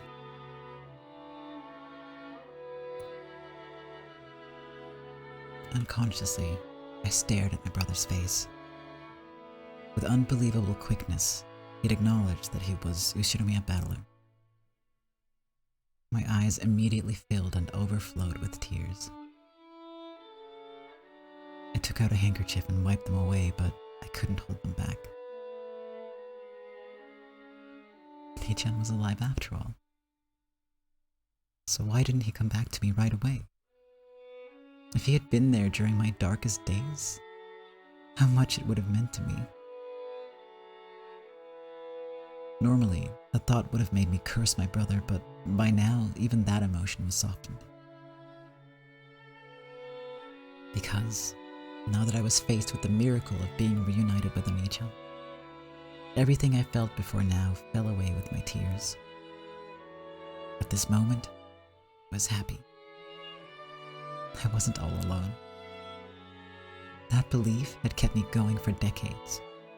And finally, I had been rewarded. By now, I couldn't even stop my tears. For some time, I continued to sob and sniffle. Watching this, my brother hung his head apologetically. Why hadn't he come back to me sooner? It looked as though he was feeling regret for that.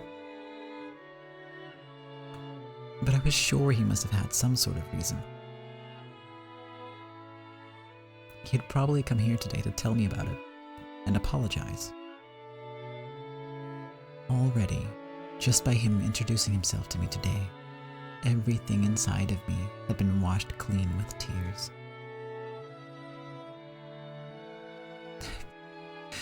I'm sorry. I must be embarrassing you. No. It's only to be expected. For several decades you've been waiting all alone, believing that your family would return. I did believe. I believed that you would come home. Oni-chan. I held out my hand weakly, and my brother slowly held his out too. Then, I gripped his hand.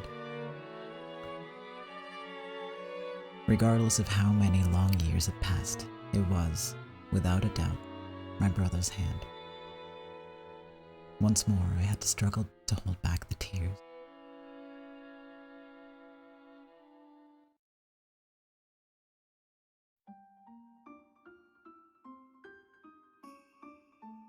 Aunt Ava avoided the explosion accident by escaping to Kuadorian. How did you escape the accident, Nisan? On that day, I escaped through the underground passage. The one that goes to Kuadorian? I was told that an underground passage led to a hidden mansion on the opposite side of the island. However, the place we escaped to was a submarine base, not Kuadorian. I don't know under what circumstances my brother entered the underground passage on that day. At any rate, he went into the underground passage, split up with Aunt Ava there, and escaped to the submarine base. There, he escaped the explosion and survived. From there, I got away on a motorboat. However, it must have capsized somewhere along the way. It must have. Please forgive him. Toya suffers from memory loss. His memory from around the time he was drowning in the ocean is hazy.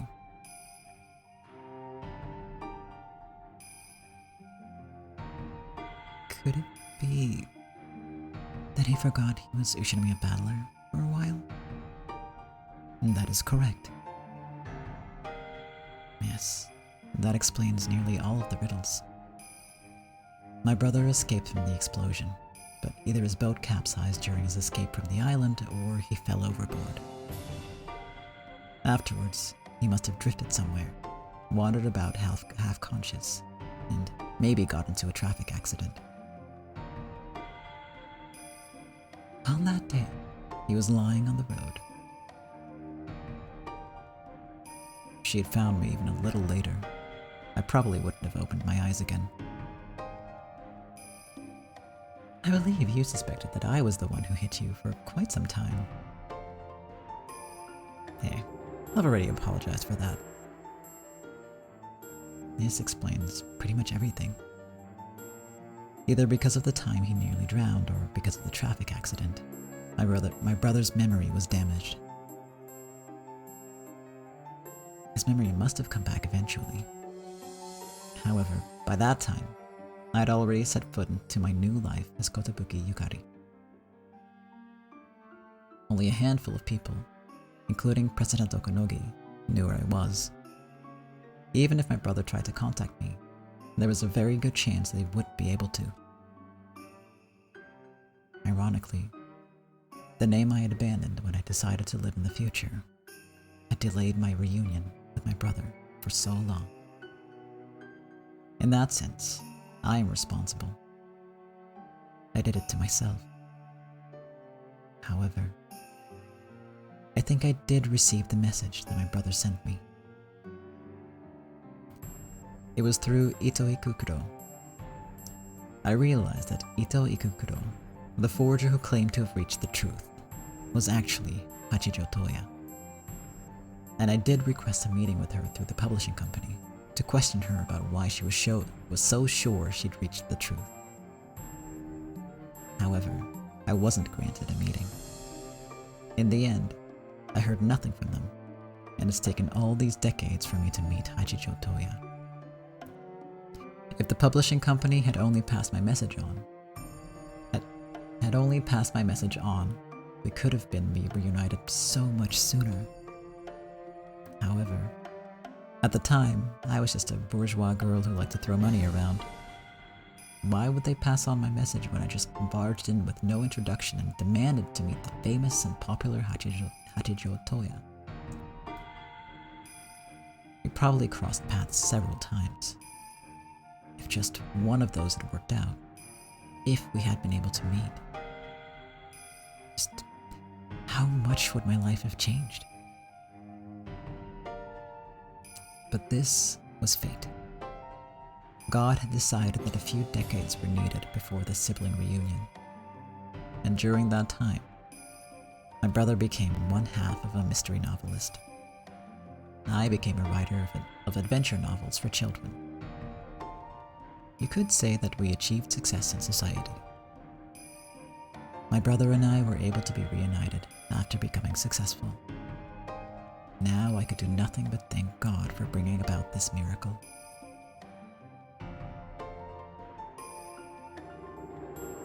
Maybe it was God's will that we should be reunited after achieving success as novelists. Back then, I was nameless, so I never got through to you. We've met now because we've both become famous as authors. I think all of this was God's will.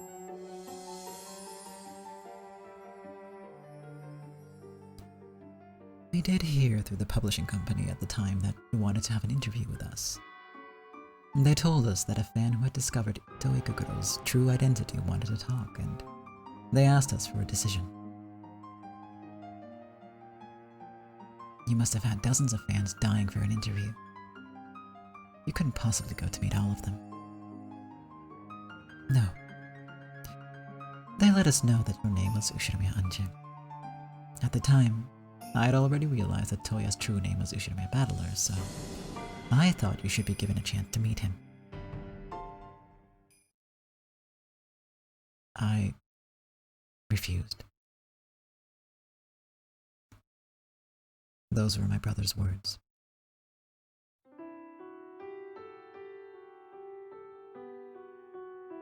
What did you say? I refused because I didn't want to meet you. Once more, my brother spoke clearly. I was completely confused. I could only sit there in shock and silence, waiting for the words that were sure to follow. I believe I already mentioned that Toya suffered from memory loss. And then, one day...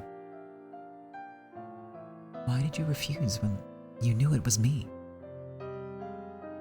I cut through Ikuko's words and questioned him directly. What reason could my brother have for rejecting me? I couldn't think of anything. That unpleasant feeling brought up long-forgotten feelings of anger inside me. You must have known that your little sister was living all alone, being crushed by loneliness. So why? Why did you refuse to allow me to see you? My brother hung his head. It seemed more like he was lost for words than apologetic. Unable to sense that he even felt any compunction about his actions, I questioned him again in an even louder voice. When I asked for an appointment with Hachijo Toya, Ito Ikukuro was already famous as a forger. Why did Ito Ikukuro's forgeries reach the truth? It's obvious. My brother, Ushinomiya Battler, explained to her what happened on the island in detail. So the appearance of Ito Ikukuro proves that my brother's memory had returned. Therefore, he can't excuse himself by saying he didn't remember me. In fact, no, he isn't trying to make excuses. On the contrary, he's openly saying that he refused to meet me even though he knew who I was.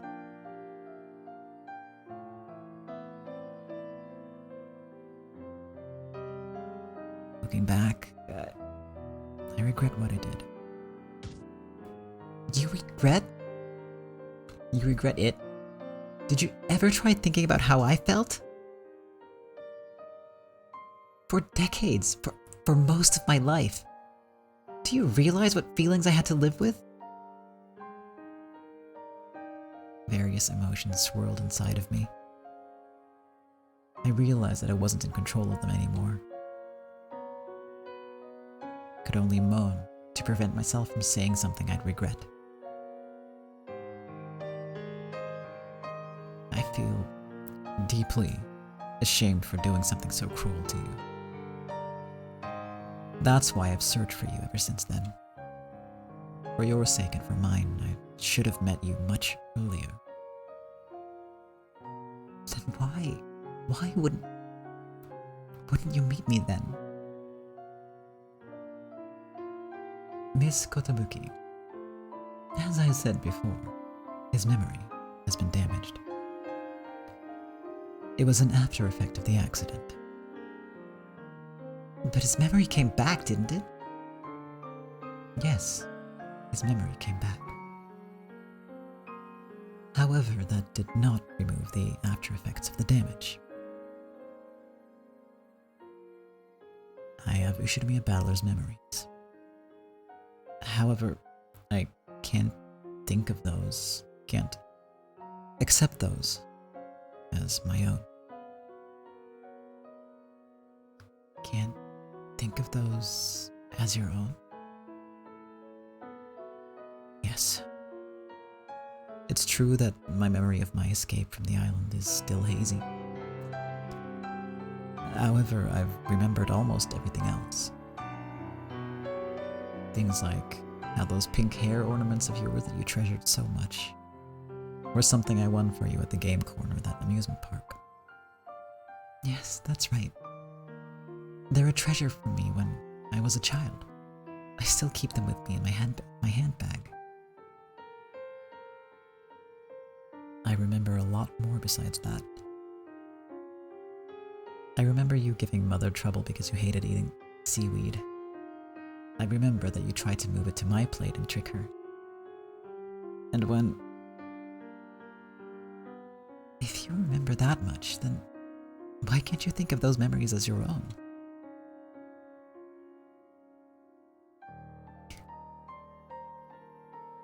That is the condition I live with. I've been to several hospitals, but it didn't do any good. You probably can't understand it.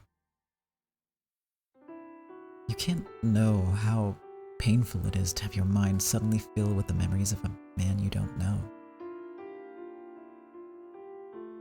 It was a terrifying feeling of losing his own identity. The memories of a stranger filled his head, and they threatened to crush and overwhelm him. They were almost certainly his own lost memories. However, his brain couldn't accept them as his own. Those days were painful, terrifying. It felt like my mind was being invaded. On any given night after I turned off the lights and went to sleep, maybe I would never wake up again. Maybe a different man would wake up the following morning and start living life in my body. Can't count the nights I spent tormented by this fear. He tried several times to convince himself that they were his real memories. He told himself that he was Ushinomiya Battler over and over again. Nothing worked. I am me, Achijo Toya. No matter how much Ushinomiya Battler's memories flow into my mind, to me, they're the memories of another person. I couldn't accept Ushinomiya Battler. As Ushinomiya Battler said this, he hung his head as his eyes turned red. And one day, out of the anguish of being torn between himself and the other self he couldn't accept, in a fit he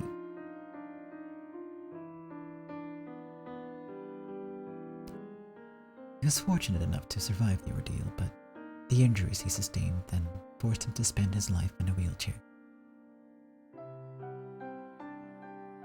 How terrible. Now I see why he appeared in that wheelchair. And now I know why he refused to meet with me. He was afraid of me calling him Big Brother. He was terrified of meeting me, fearful that the part of himself that wasn't him would grow still further in his mind. Even so, he fought. He felt that since Ushirumi Battler was inside him, it was his responsibility to meet you. Thinking that, he kept on fighting in the space between his two selves. And then, in a fit, After something like that, it was only natural that Ikuko would tell him that he didn't need to remember Ushirumi Battler anymore. Bit by bit, he tried to forget that he was once Ushirumi Battler.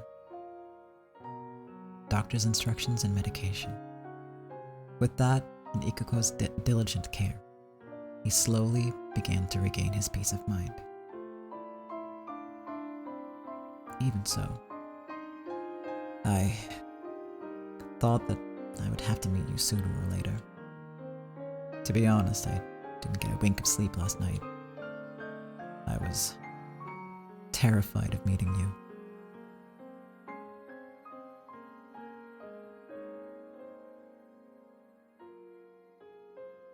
If I met you, would I die? I was afraid that I would. However, here I am, talking to you normally. That's why I regret what I did. If only I could have met with you earlier. You and the Ushirumi Battler inside of me might not have had to suffer for all those years. Just thinking that makes me feel so sorry. As the man who was once Ushirumi Battler said this, he broke down crying. I was already beginning to understand. It really was true. Ushirumi Battler did die that day. After all, didn't the witches say that he was dead so often with the red truth? How pathetic for the witch of the future, the witch of resurrection, who swore that everyone would be together always.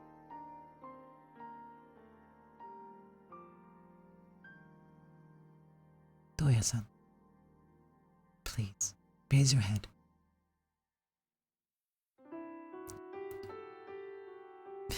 Miss Kotobuki. They realized why I had called him Toya-san. And by calling this man by that name, I myself felt the agitation in my heart subside a little. Thank you. You must have suffered a lot. Thank you so much, Mr. Toya.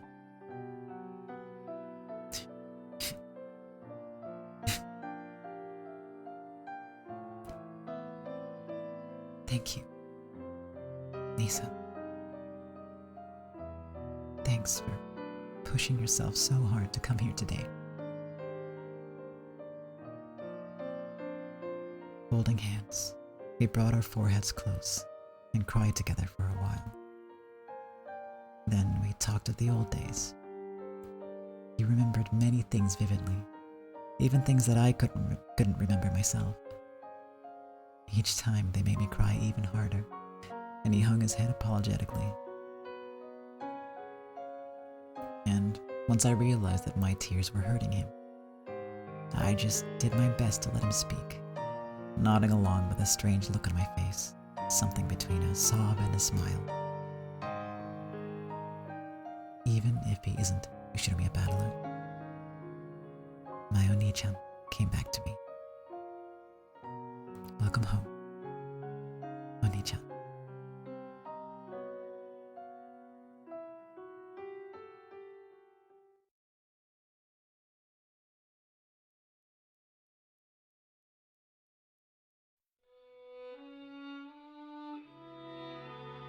It had already gotten dark outside.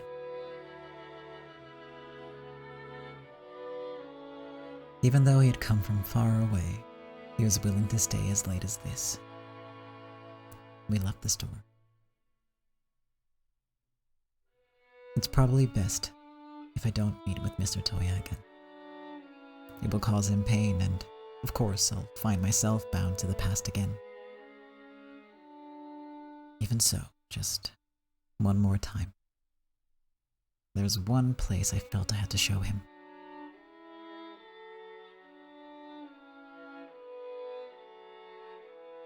Mr. Toya, would you mind meeting with me just one last time? There's a place I feel I need to show you. Sure, I don't mind. From my handbag, I pulled an invitation, which had been printed on a sheet of A4 paper and folded into 4. The pair of them unfolded it. My, now this looks like a splendid event. Come to think of it, you've been involved in a lot of things besides novels, haven't you? On that day, would you lend me your time just once more? That way, I think both me and my brother will be satisfied. I think it might also be a chance for you to free yourself from the weight of my brother's memory, Mr. Toya. I don't believe we have any plans for then. As long as we can get the afterword for the book finished ahead of time. Okay, Miss Kotobuki. We'd be happy to join you. Thank you, Mr. Toya.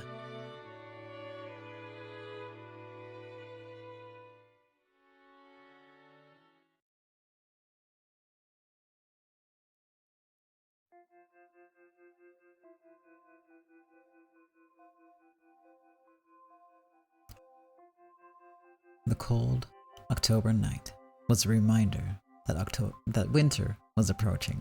Not October, because it's already October. Just like in real life right now. The two people who called themselves Hachijo Toya visited the city once again by Anja's invitation.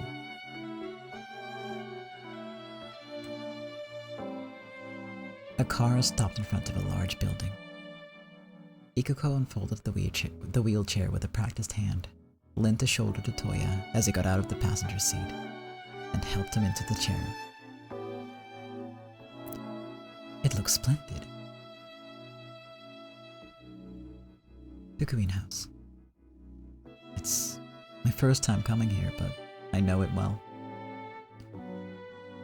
I believe it's the institution for children that was funded by the Ushinomiya family. Madam Ikuko, Mr. Toya, allow us to welcome you to Fukuin House. They were welcomed by Anja and some staff members. This was Fukuin House, a welfare institution for unfortunate children who had lost their parents. This institution was once dependent on the support it received from Ushinomiya Kinzo. However, that support had been interrupted, and Fukuin House had been forced to shut down for a time. Decades had passed, and now the institution would be revived. Revived by the hand of Kotobuki Yukari. It's a pleasure to see you again, Miss Kotobuki. Thank you for your invitation. This is from the two of us. It's not much, but I hope the children enjoy it. That was never the intention behind inviting you here. I feel terrible accepting this. Please don't let it concern you. The tales of the future are always woven by children. After all, without them, the tale of humans will not continue. Children are treasures. So please, let this be useful. Thank you very much. We have a form for donation, so if it isn't too much trouble. Fukuin House had been drastically remodeled in recent years. The hopes that children would one day be able to remember this as a fun place. Anja had used her own money to massively remodel it into a beautiful establishment. By now, she'd accumulated a lot of wealth as a novelist. But even without that, she had been saving the tens of millions of yen she got from the Ciconia group each year under the name of living expenses. This money had been used generously to help the children.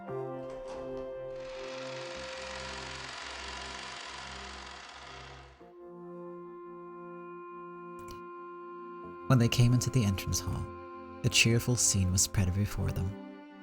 Pictures and crafts created by the children. Every corner was filled with things on display. The contrast between this elegant building and the school atmosphere was amusing. The yells and laughter of kids running around drifted in the distance. I imagine that many children first come here hanging their heads in sorrow. To think that they could be here laughing like that? You really have done something great.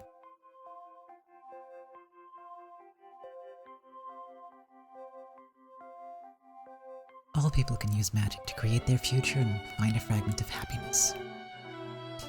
This is a witch's school for teaching that magic. The witch's dormitory from Sakutaro's Great Adventure? How embarrassing. So, you've read it too. We read straight through it right after our last meeting.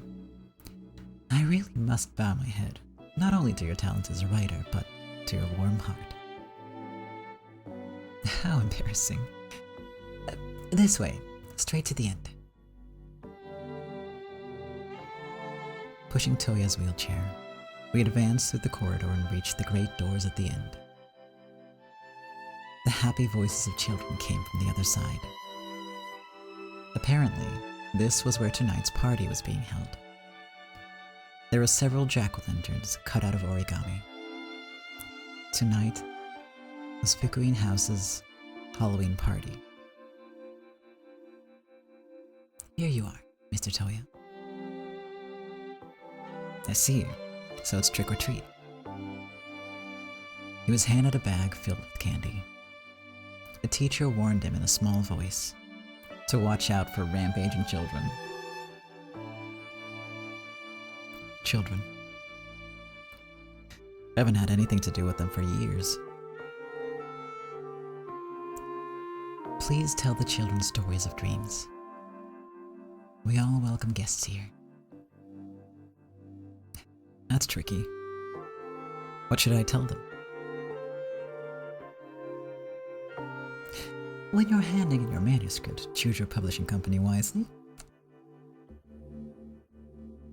Don't pay any attention to reader polls.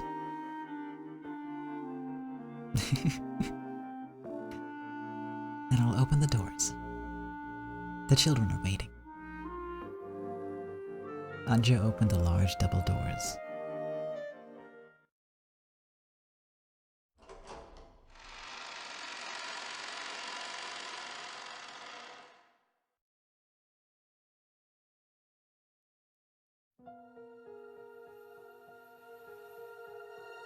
This place.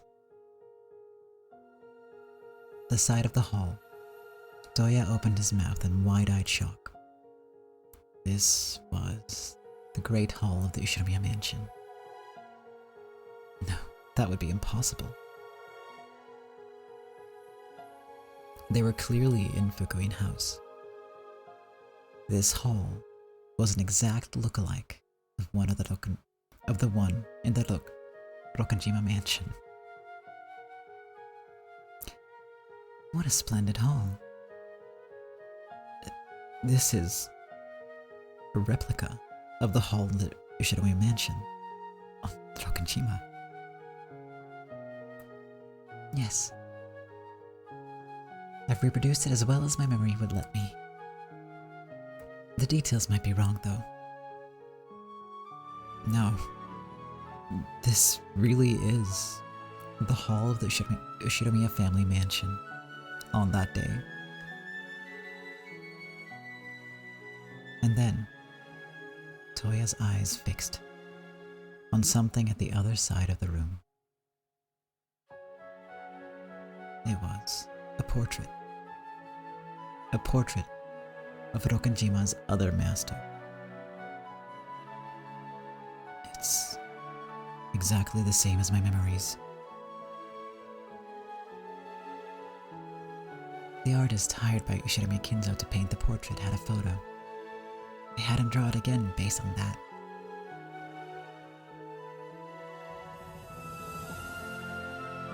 I was simply frozen in shock. The long, large table was filled with Halloween party food and surrounded with children stuffing themselves. The teacher said, "Everyone, we have guests." The children all looked at us at once, then stood up and ran forward.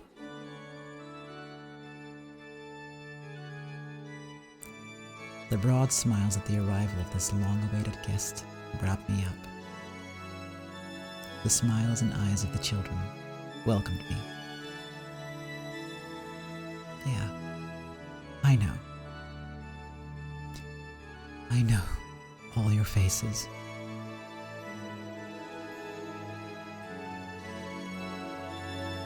Welcome back, sir.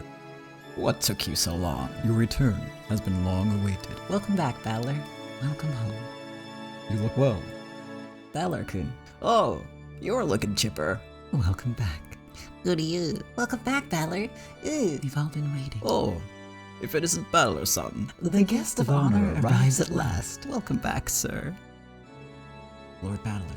Welcome back, Battler-sama. Welcome back. Hey, you're late, Battler. Finally! I've been waiting, Battler-kun. So, he's here at last. I knew you would come. Welcome back, Welcome Lord back, Battler. Lord Battler. Welcome back, Lord Welcome Battler. back, Lord Battler. Welcome back, Lord Battler. Welcome back, Lord Battler. Welcome back, Lord Battler. We salute you, Lord Battler. And here he is. Congratulations. Oni-chan, welcome home. The wait has been killing me. Battler.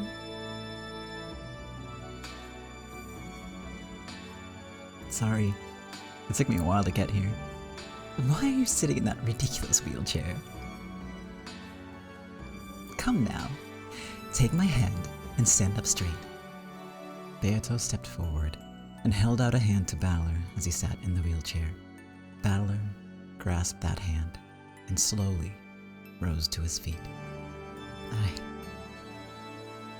Listen, all of us are finally gathered here. Tonight, the Golden Land will be resurrected in this place.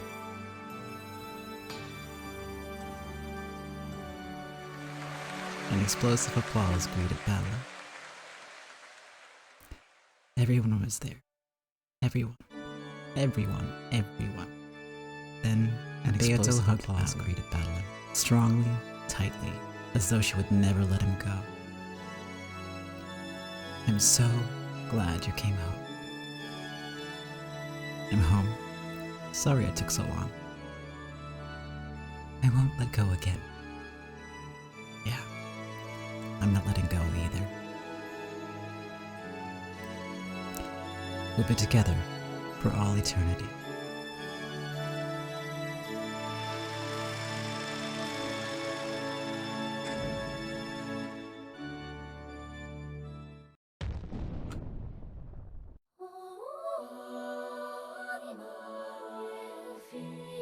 Okay, the rest past me did a really good job on, so we can cut it there. I'm definitely not crying again.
I dedicate this tale to my beloved witch, Beatrice.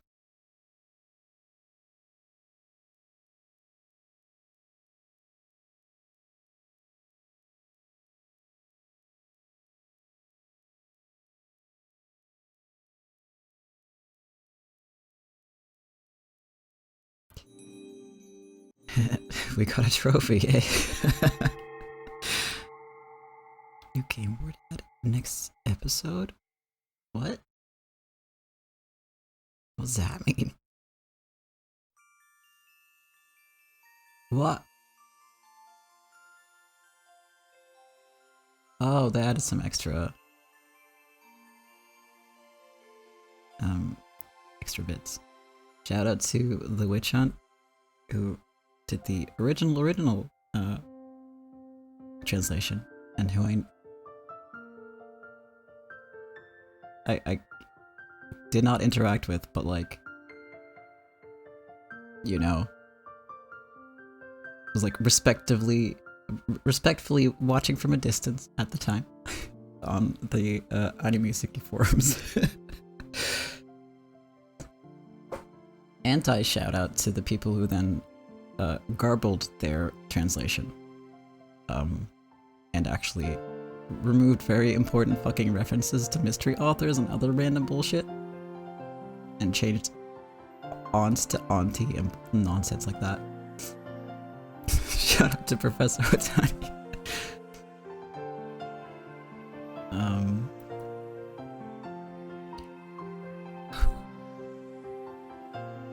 I don't know what that other episode means.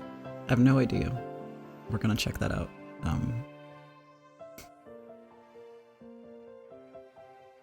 Although, like, legitimately shout out to the people who made this PS3 like mod, because it is really cool and it kind of like gave me a reason to play the story again.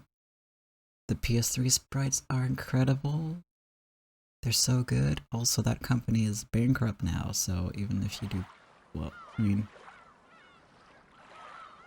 like they quit. They don't make games anymore. That's all I'll say about that. I don't see no new episodes. I don't know what that's about. Characters, tips. Well, there's the music box. There's a picture box. Don't know if that was there before or not. You hope the same artists do Ciconia. Yeah, they don't. Ciconia is interesting in that sense. I'm assuming that's how it's pronounced. I don't actually know that for sure, so if I'm saying it wrong, my bad. They actually had Ryukishi, who is the author and artist for the original Umineko. You know, the sort of, I think I can pull up this sprite. I've shown it before. Maybe I can't. Yeah. So like, here's Beatrice in how he drew her initially.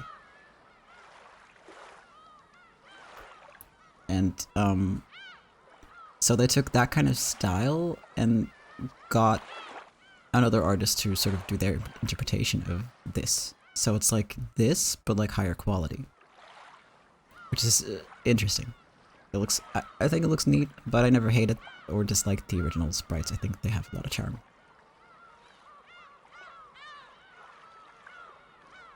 And if you look at the Higurashi sprites, the original ones, you can really see just how much, in terms of like drawing skill, Ryukishi gained over the years.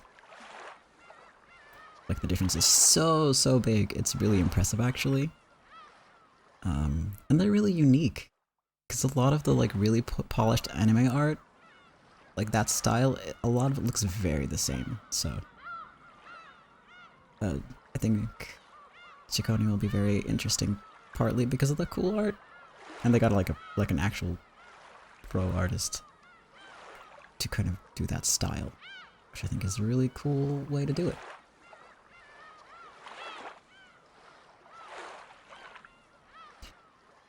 Yeah, for me this was like a first as well, like at playing a game with that kind of art when I first played it, obviously.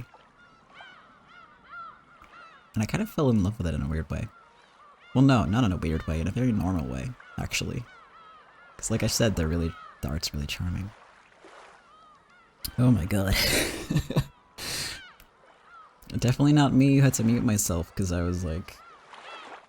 definitely not crying. For like a good while after I first finished this game, right? I managed to find all the songs on the internet. Definitely not illegally. Definitely not. What are you talking about? Nah. Yes, very illegally. I didn't have any money, okay, to like buy anything, so just putting that out there. I was a very poor student. A lot of the artists do put stuff on Spotify now. Spotify wasn't a thing back then, so it took a long time for stuff to actually reach Spotify. Shikata Akiko, who did the ending theme for that you heard just now, used to be on Spotify. No longer on Spotify, so that's gone. But you know, she's really fucking good, so just, you know, maybe drop a couple, maybe drop some money on the CD. Just saying. And it is on YouTube, I'm pretty sure. I'm not sure if that's legal. I don't know if she has like her own channel or not. I should look that up. But yeah, I could not, for like a year or two, I could not listen to that song without fucking crying. Generally, I'm not even joking. Like, I'm not afraid to admit it either. I cried like a little baby every time I heard the song. And actually, speaking of music, there is on Spotify, I think, is this one by Dai? Yeah, so Dai is one of the artists, that's it, D-A-I, who frequently gets mixed up on Spotify with other artists who have the same name, but make totally different music, so, except no substitutes. But he has like a medley on Spotify somewhere, and that also fucking makes me cry. Yeah, it's Dai ZTS. -45, I think, has a couple songs. Luck Gamriki. I have a whole playlist, actually. I could just drop some links. Because, you know, if you listen to that, then the artists get money. And I want them to have all the money in the world. Well, not all of it. Save some for the rest of us, you know, but, you know, they deserve recognition and payment for their good work. I'll put in the YouTube description as well. There's actually some songs in here that never made it into the game. They were released after. There are some remixes, and there is a rock album on here, which includes a version of Happy Maria, like, sung by several of the singers that you've heard in the ending songs for the arcs, which is fucking amazing. And they also sing several other songs, and it's fucking great. The fighting game also has some songs that are unique to that one, and obviously not in the game. There's a whole long freaking M. Zaki album, which Amakusa would have loved. Also, yes, eat the rich and distribute the gains to them. And, yeah, there's this one song by Dai, which is like a medley. I need to fix this, actually, because not everything is on this list. I will fix that right now. There should be hundreds of songs on here. But yeah, there's this one song by Dai, which is a medley. And towards the end, you hear like the beginning notes of the very, very first, or one of the very first songs that are played in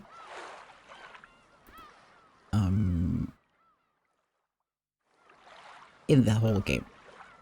So when the plane takes off in episode 1, and you hear this specific song, there's some like I think it's like a cello or something, like some of those notes, and that plays towards the end, right? It's like, oh cool, like a little reference. That breaks me. That breaks my brain, and it's like, you must cry now. I am not joking. I don't know why it works that way, but it does. And yeah, if you hit like play in the web browser and then swap to the app, it'll grab the same thing for you, if I recall correctly.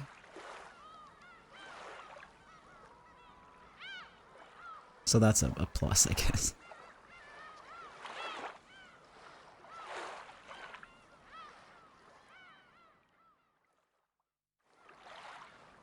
Oh, you can do that?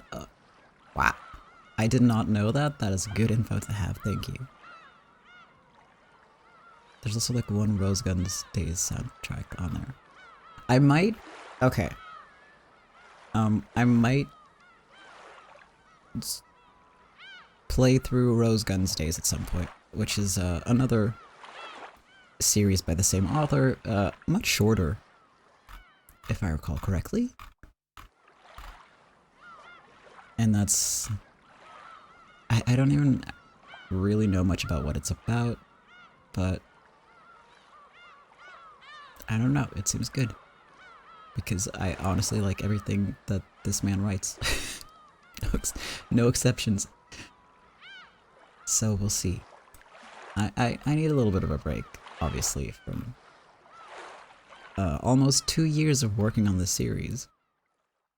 Over 200 hours of reading at this point. You enjoyed it, Higurashi? Good.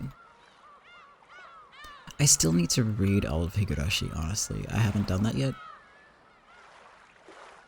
I've watched like some of the anime series, not all of them. I skipped some. And I have a general idea of what the story is like. But I really do want to read the OG. I'm not gonna read that on stream. Cause it's I don't know, everybody's doing that, you know, so I don't know. I don't feel like it for some reason.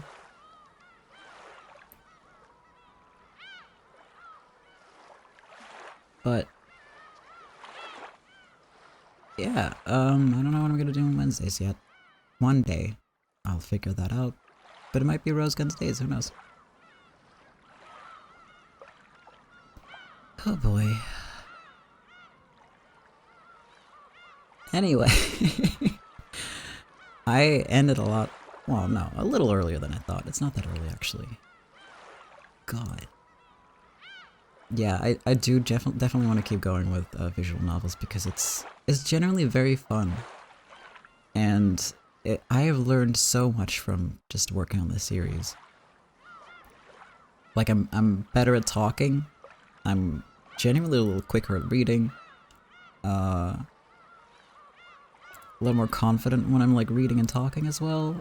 I learned how to edit over the process of the series to make this series.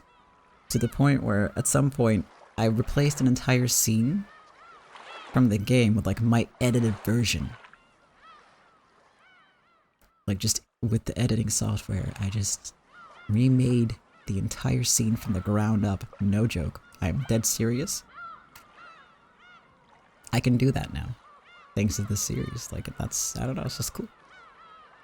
I actually, edit stuff for my, like, videos for my work now. Because I learned to do that for the series. And I did probably read and voice like just so many words. Yeah, I don't know why some of those lines go so quick. I really don't know how that works. I don't know how I'm gonna like retime that if I need to, but when everybody says like goodbye at the end, or hello, actually they don't say goodbye, it's the opposite. I can make the voices overlap to make it be like, you know, kind of feel like it's a crowd welcoming him in, which is what's happening, you know, it's a crowd of people who've all been waiting for him for decades. It's beautiful.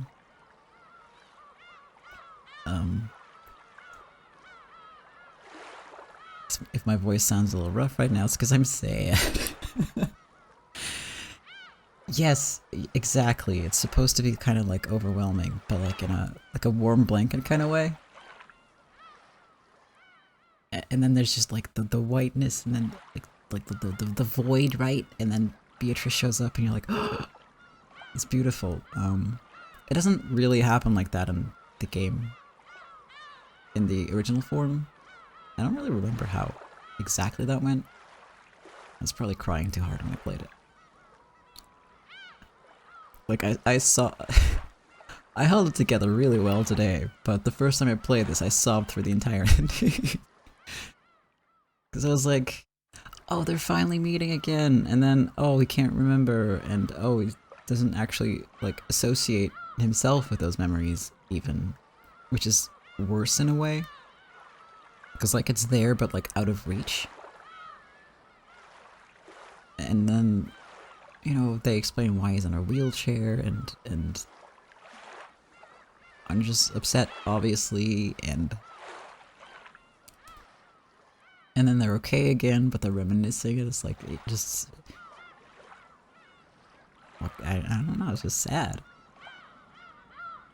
Because, like, yes, it's a happy ending, but it's also at the same time kind of not. It's very, like, double. It's very bittersweet. I think that's the best word for it, bittersweet.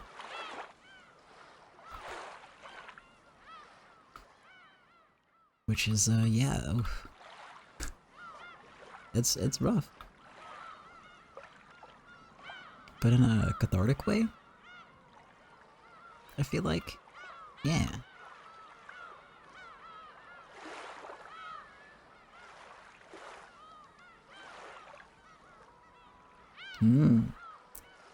I think that's like it's up for interpretation if that means that he becomes Balor fully or he lets him go.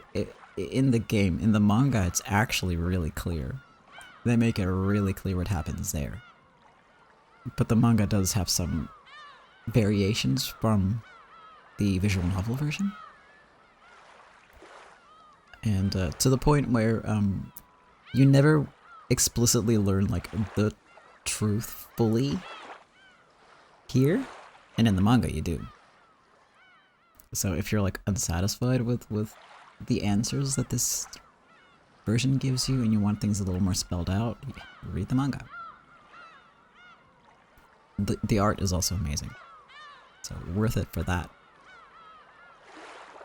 If you kind of want to stick to your own interpretation and not have it be like affected by super like, this is what happens sort of writing, maybe avoid the manga. You'll stick with Lambda's interpretation, perfectly happy ending. In that case, I'm curious what you think actually would be the happy ending for Toya and Battler at the end. Like, is it happier for him to take over the body, shall we say? Or is it happier for him to join everyone else in the Golden Land? Which you could interpret as dying or being let go of by Toya, you know. But we'll say it's magic and he reunites with everyone.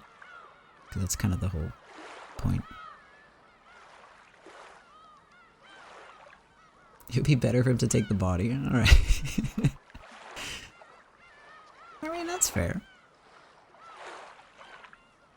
Yeah, because then he can live and be with his sister. Yeah.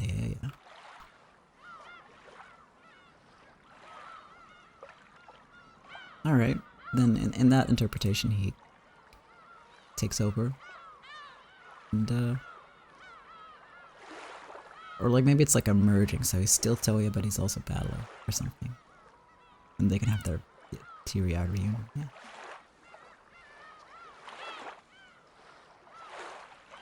They can write books together, you're right. That would be cute.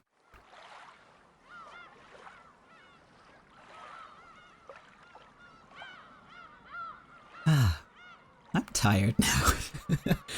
I was tired before and I'm tired now. Gosh.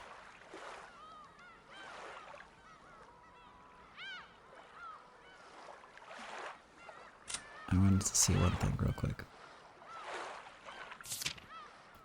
So, I've been kind of skipping these on account of like, if you want to see all this shit, you should buy the game.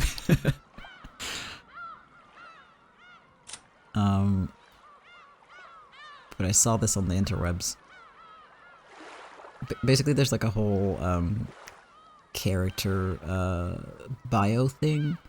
Every time you hear like a little dripping noise at the beginning of a game, or a new character shows up that you haven't seen before, that means that one of these pages is added. You can go look it up. And you can hit execute to kill them, and resurrect to bring them back to life.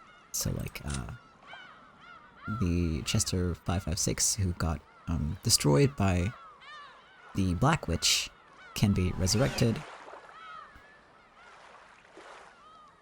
And that's the sadly missing, no longer alive, 4th Chester sister. Just as an example. But I wanted to see this one real quick. Lord Battler and his wife. Battler, the territory lord of the game board, and his wife, Beatrice. After their wedding in the 6th game, they became a happily married couple. In the past, Battler emerged victorious at the end of his long-lasting game with Beato, and he reached all the truths behind everything. The two of them have now invited Battler's little sister, Anja, to a final game. And it was a major plot point at some point that Rosa destroyed 556 and broke Maria's little heart, honestly.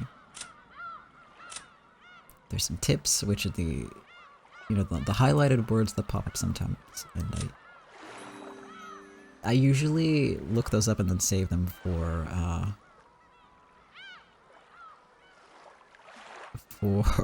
I can't remember words. For the fun fact section in the YouTube VODs, actually. You know, gotta give you something to look forward to. Or something.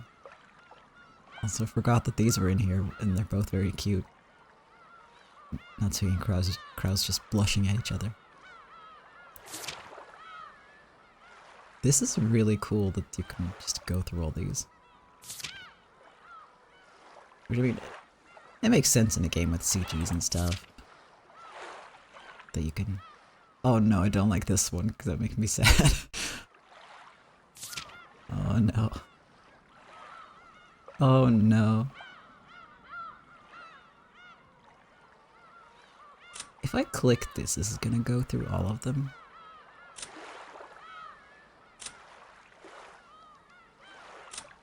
It just cuts off. What the heck?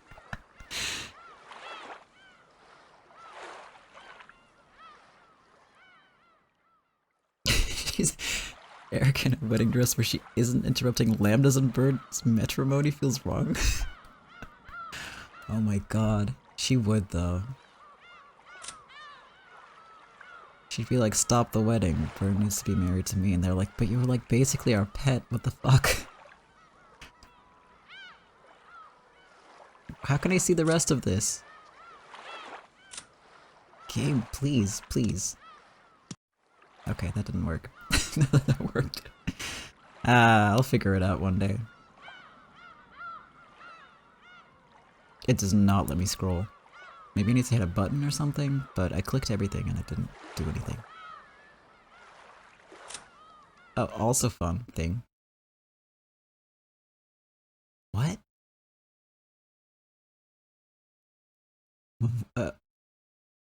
Sorry, I'm just... Why are there question marks? Oh, hold on. This might be from episode 1 to 4, which you can do stuff with. That sounds really vague.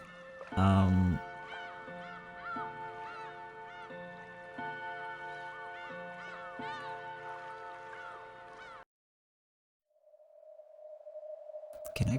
Oh yeah, this might be why. Yeah, it's the same stuff. These are likely not unlocked because I haven't officially played through these. That's my assumption, at least. I don't know. We'll go back to this. Who knows? That's mysterious. Or did we play End on the... No. No, we always played this one. So I should have everything, but I'm assuming it's because of the other episodes. But yeah, from the very beginning of the series, every time you finish an arc, or if you finish all of them, I don't remember entirely. All these song titles are different than I'm used to as well. Well, that's okay. But then you have the music box, and then you can, you know, turn on the songs and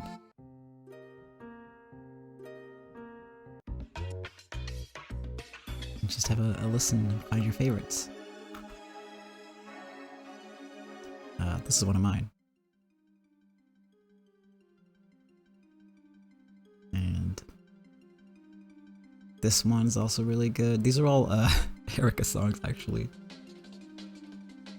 Or from the episode that she first appears in. This one's at the ending, and then there's this one is just epic. I think it's violin.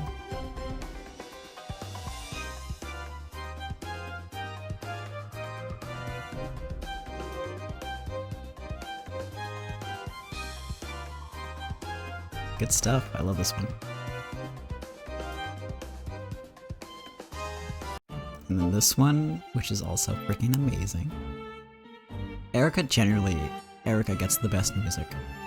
Honestly. It is not fair she gets all the bangers.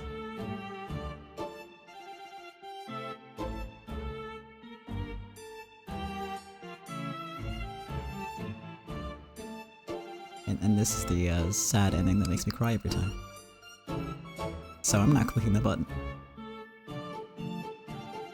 She does, you're right. She has this kind of like arrogant stomping the door down energy, and she needs the music to support that. It's like, she's the kind of person who like has a soundtrack. Like, if she was in like a cartoon or something, she would just have someone, like an orchestra following her around. That's just the kind of person she is.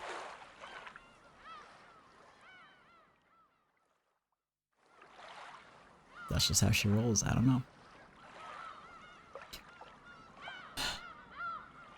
And you'll note that I'm not talking about the episode itself, it's because I'm just letting it sink in. Yeah, just like a little orchestra. Straight up out of Star Wars. Yeah. Yeah, like Darth Vader, you know, he walks in, you hear his theme song, that's how you know he's there. That's not how you know what kind of person he is, yeah. That's Erika. Darth Vader. And a pet. Two witches who are definitely friends and not gay for each other at all. Uh-huh, yeah, sure.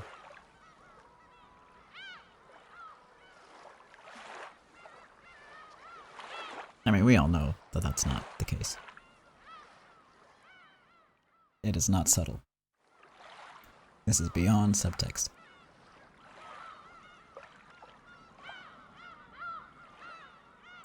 Yeah, it's very not subtle. And that's good, actually. Sometimes you just need to say that shit out loud. And yeah, this was basically over 1 million words. almost twice the length of the Lord of the Rings trilogy plus The Hobbit, almost half the length of George R.R. Martin's A Song of Ice and Fire, and almost 3 times as long as Gone with the Wind. I'm reading my own YouTube facts, by the way. They make a great couple just like George and Gap. Oh. See, we have a shipper on deck. I mean, I feel like it could work until they kick the shit out of each other, and then it's like, not fun anymore. But honestly, I do support. They like to put holes in each other. That's true. You're right. But Burn and Lambda patch each other up, and I don't think George and Gap would. But I do support George not being near Shannon. Because she's sweet and precious, and George needs to grow a little bit as a person and an adult before he can commit to being with someone like that. Is my view. Like, he has good sides, for sure. He's just not quite there yet. And he feels like he is. He feels like he is convinced that he's like an adult and like good. Shannon should pick someone more suitable like Conan, but they're siblings though.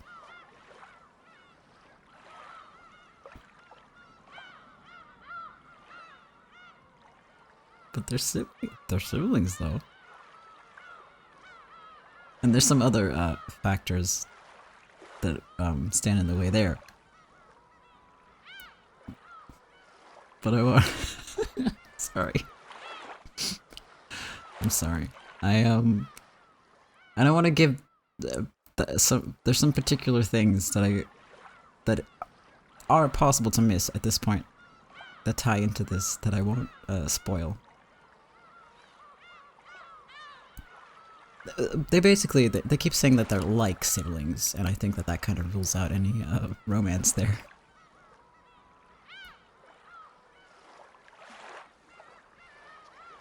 And I do think Kanon and Jessica are cute together. Although weirdly, sometimes I feel like Kanon and Balor would also work. Because they have these weirdly intense interactions a couple times. Yeah, I see. Who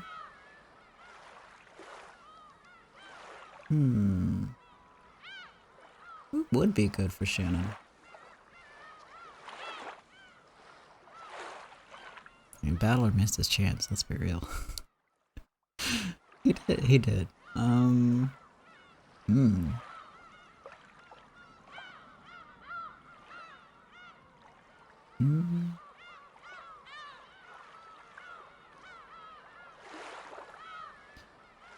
I mean, Balor's just great, so why not, you know?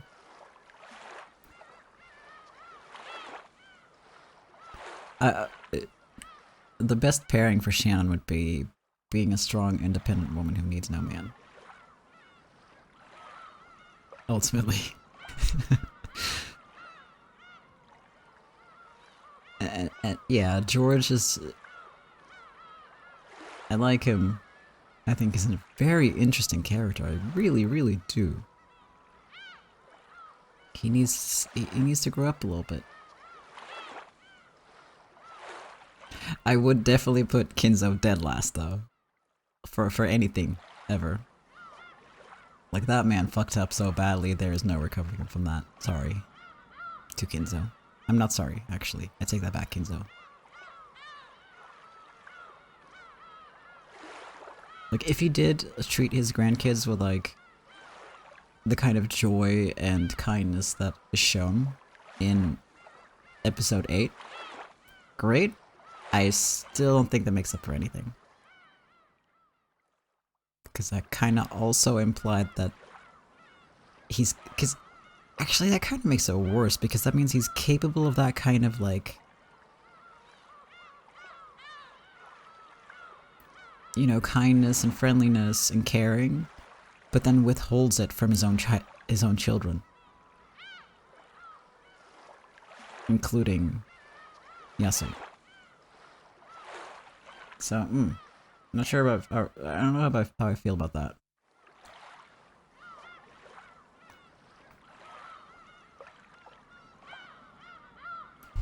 I mean, I do prefer it if he's like actually good to his family. I do prefer that. For the sake of his family. I don't think it really makes up for the family members that he doesn't treat well. You prefer Anja's version? Yeah.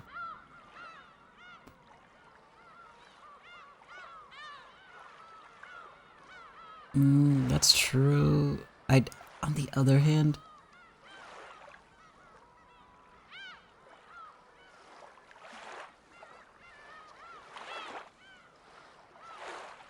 yeah, it was a bit the like friendliness and kindness and the almost crying over how cute his niece is or his cousin is. Not wait, no, his grandchild is. I don't know how words work until I'm tired. That felt a little over the top and kind of like it really clashes really hard with how he did. Wait, hold on though. He doesn't know though. Like the second he finds out about Yasu existing, right? He's immediately like way nicer and way kinder.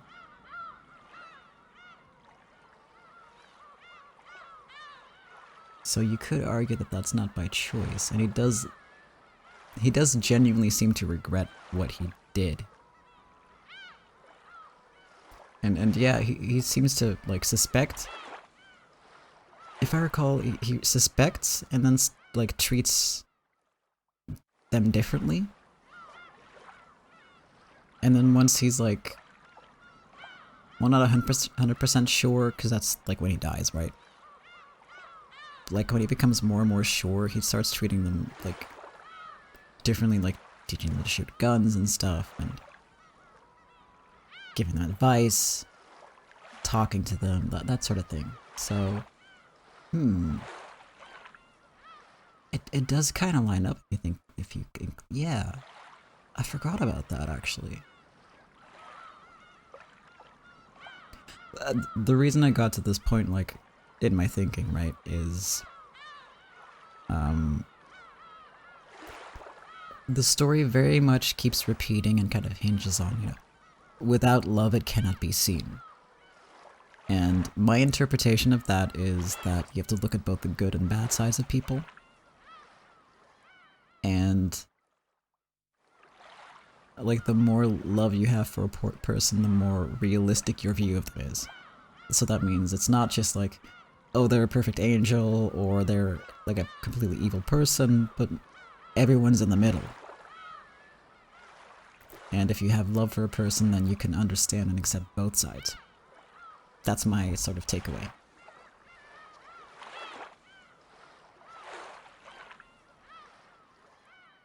So I think in Kinzo's case especially, it's like, he did a lot of bad stuff, but there were good sides to him as well. And he was also fucking insane because the family keeps saying like, well, this sounds like jumping out a window. Yeah, it sounds like something Dad would do, you know? Yeah, if you look at it through the lens of love, that means you can understand where someone comes from when they do bad things. You can understand that it doesn't mean that they are a bad person, but someone who has done bad things, which are two very different things. And it also means that you can kind of understand that people are allowed to be flawed. You don't have to be like a perfect angel who always says the right things to be a decent person. Like, you can be flawed and still be a good, decent person. And you can have like a bad day and say mean things, and that doesn't mean you don't, like, that doesn't mean that's all there is. The good doesn't outweigh the bad doesn't outweigh the good, it doesn't erase it either. So, I don't know, that's kind of my takeaway.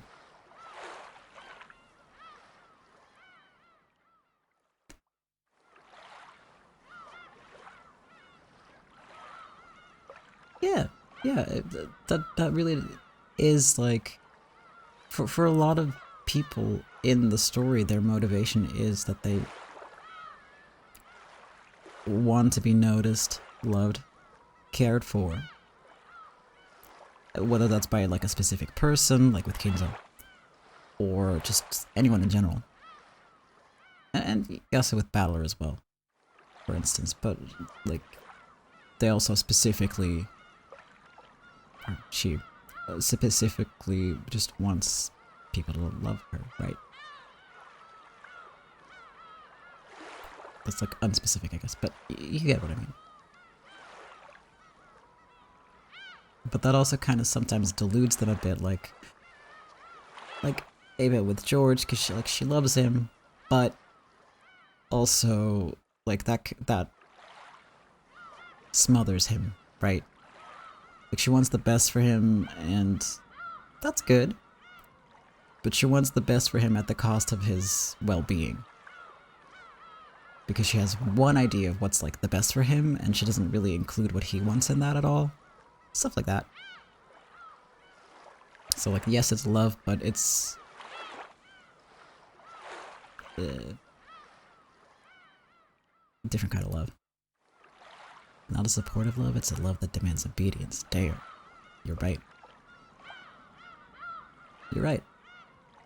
And it's also like, I know best, so like not really seeing him as a full person.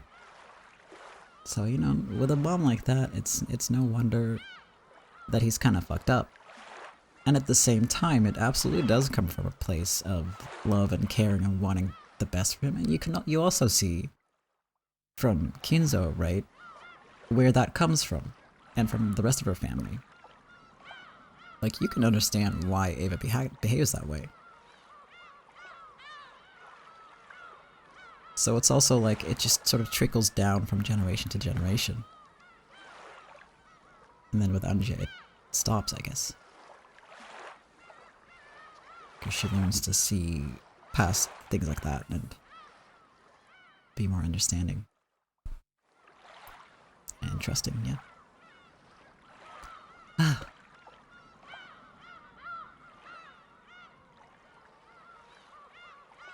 It's such a good story, and I love it so much. So much. Yeah, she breaks the cycle. That's like the whole thing we saw last week, where it's like the eagle finally regrew its second wing to fly again, you know? Because she not only breaks that cycle, but she like actively tries to give children who don't have parents, you know, a good home, like a happy home to be in. And yeah, her ending is kind of sad, but also she does seem happy. Like, her career is going well, she can do good stuff. She seems to enjoy writing, because she just keeps doing it even when, you know, she can't get things published at first. And yeah, I would have liked to see a little more of like Anja's sort of daily life. Like, I don't know, does she have friends? Is she still lonely? I hope not. It would be nice to have a confirmation of that not being the case anymore. Slice of life and Anja episode. Yes. Where is it, Ryukishi? Give me. I'm sure he's really busy writing stuff. Writing is hard. I could do it.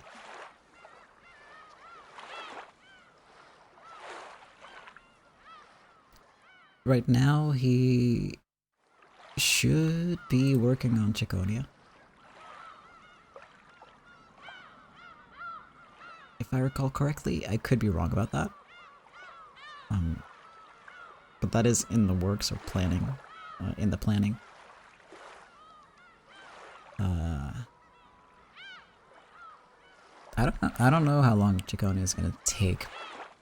Judging by like, because there's been some delays compared to how quickly the other story is released, but yeah, 10 years seems about right. I think Umineko was like over the course of 4 years total, maybe a little longer, maybe 5. But Ciconia is going a little slower, which take your time. Ignore what I just said about where, you know, where was my... Take your time.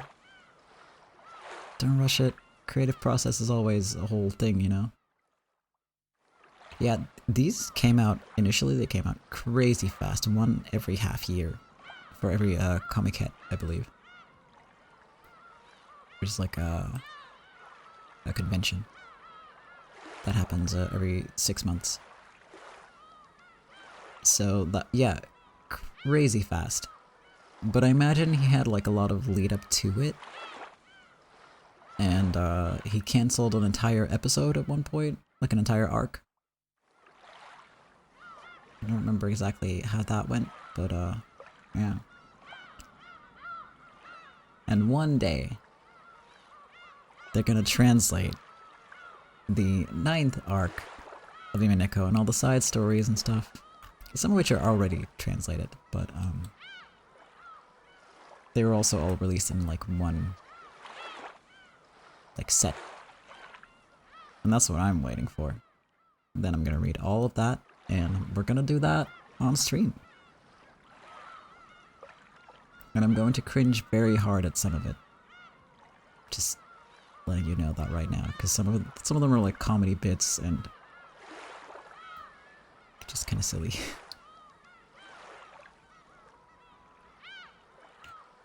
Yeah, you're right. Like every character has like their own sort of like view of the world, and they like consistently stick to it, even if like we don't know about it. Because over the arcs you kind of learn to get to know everyone. And that's something I don't see with a lot of like other stories I've read, where it's like you should sort of get to know the people like as if you're getting to know a real person.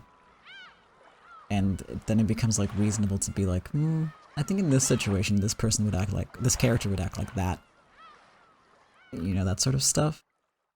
To the point where someone else can have like a theory about a character and I can be like, well, no, that's totally out of character, and be 100% convinced, whereas with most other stories I'd be like, I don't think so, but I guess, you know. The characters are very lively and realistic, for sure. Yeah. I just love this series so much. It's so good. It's so good. even Goda is lively in a servile manner, and also in like how, I mean, we've all had that colleague, right, or that friend who does the fucking bare minimum at their job or during a project, and like that's Goda.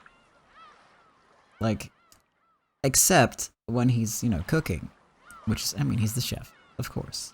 It's like how some people will literally only do one thing that they're good at, and that's it. Everything else they like suck at with just panache. I don't know how to describe it. I feel like I'm being mean to Goda here, but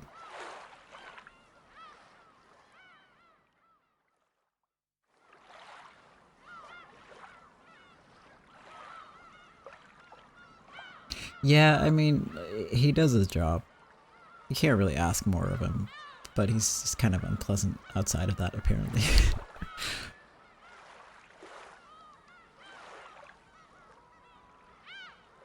It is absolutely like a redeeming characteristic for him, because obviously he doesn't get a lot of like, spotlight time, but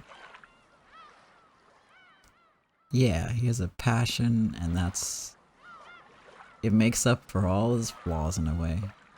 It balances him out a little bit. And it's the balance that makes the characters realistic, I feel like.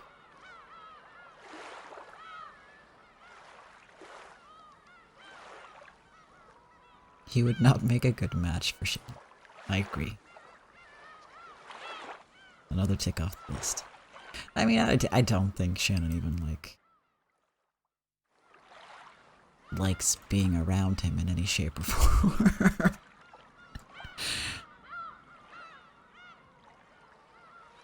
Which, valid. Smart, stay away. I'm okay with that.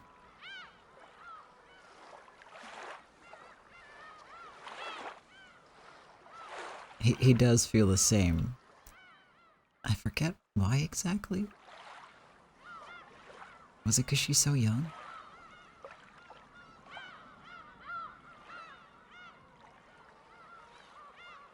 Right, she's a superior and young. That's it. Honestly, if that were me, I'd just be like...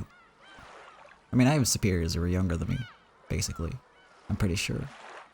I mean, I'll be honest, the hierarchy at my work is confusing and unknown to me. So I don't know if that counts as superior, but I do have people who are way younger, like 10 years younger, and I'm pretty sure higher up on the ladder, and I'm like, hell yeah. I don't know, that's just cool to me. Gota's just, I mean, I kinda get it, but man, you have to acknowledge, you know, the skills and the something. Oh, I can't think of words anymore, I'm so tired. Yeah, and I think he's also kind of either embarrassed or had his ego hurt by having to quit his job because of the affair that he had with, you know, the lady at his job. And, you know, being a private chef seems really exclusive and cool, but it's definitely not the same as working for a big, was it hotel chain? Definitely not the same thing, so I think he's kind of hurt over that and kind of taking out on other people. They'd make it. I mean, compared to Kraus, with his fucking NASA plans, yeah, you're not wrong. At the same time, from their little flashback in episode 5, I do think they genuinely care about each other, and that's really cute, so... It is really funny that he invests in fake NASA. And that's he's like, what the fuck, man? When she's not involved in business stuff at all, really. She's just, you know, not...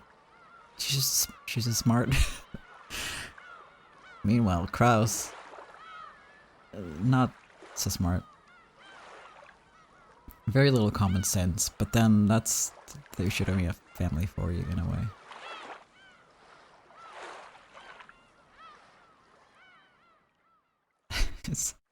Yeah, I don't know. It runs in the family to not have common sense, for sure. I feel like. And that both works for them and against them. The kind of guy who'd invest in Dogecoin after it hit the peak? Yes. For sure.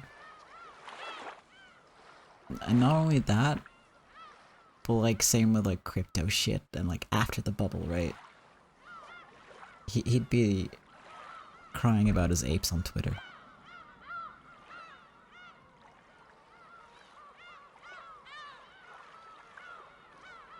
Yeah.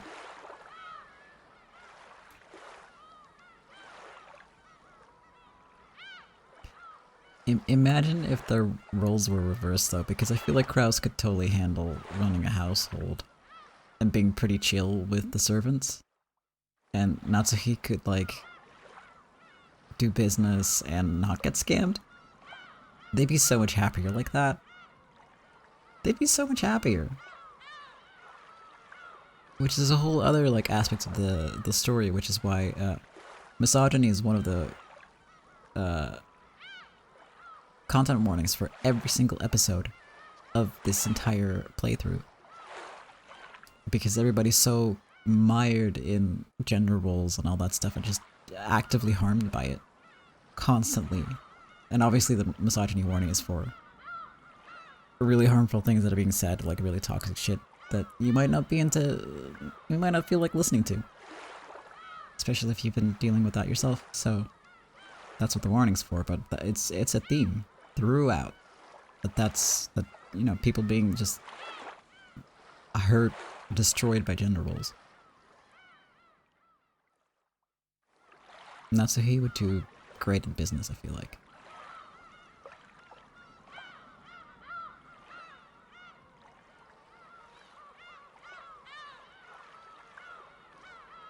And like, Kraus is like, in the end, they present him as like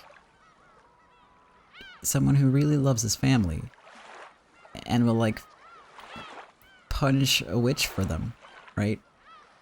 He will have no idea what's going on, but he will fist fight big buff goats for his daughter. And I don't know, like I get like kind of like stay-at-home dad vibes from him.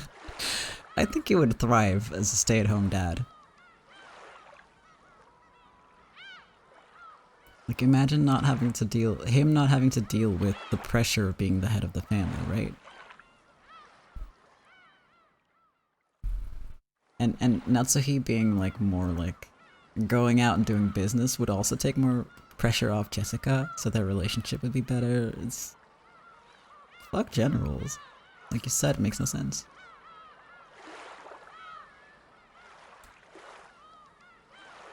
And they can all just be happy together. I'm just writing an AU in my head, like an alternate universe story at them, like live on stream.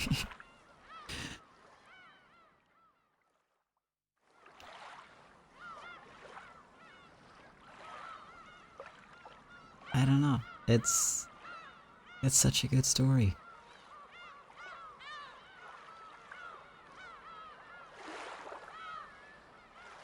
The shard that needs to be plugged by Burn? Yeah. I'll help her find it.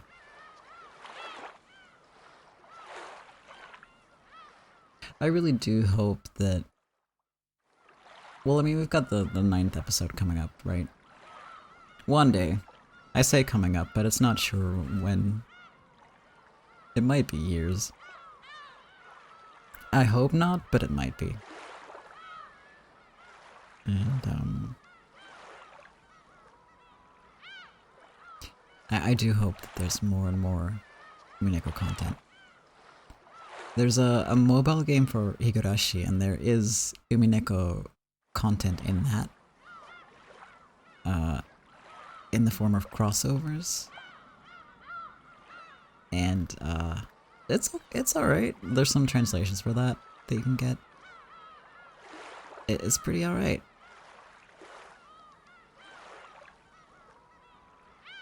Don't even care if there's no murder mystery, just stealing alternate roles for the characters would be a good spin on things, they're right. In the crossover thing, they fight some monsters, and I think Erica just has tea with Beatrice.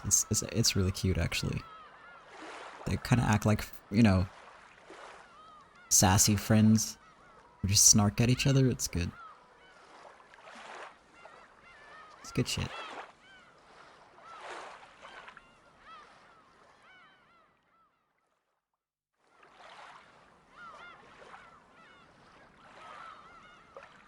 It is very witchy, yeah.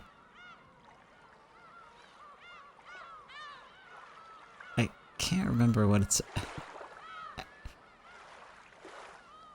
I can't remember what it was about, but they have like a cute little conversation. And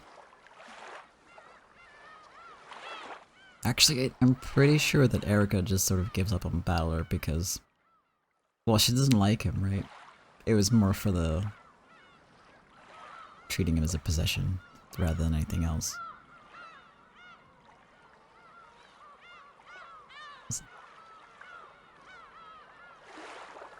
So I think she's sort of given up on that road. But, which, good for Battler.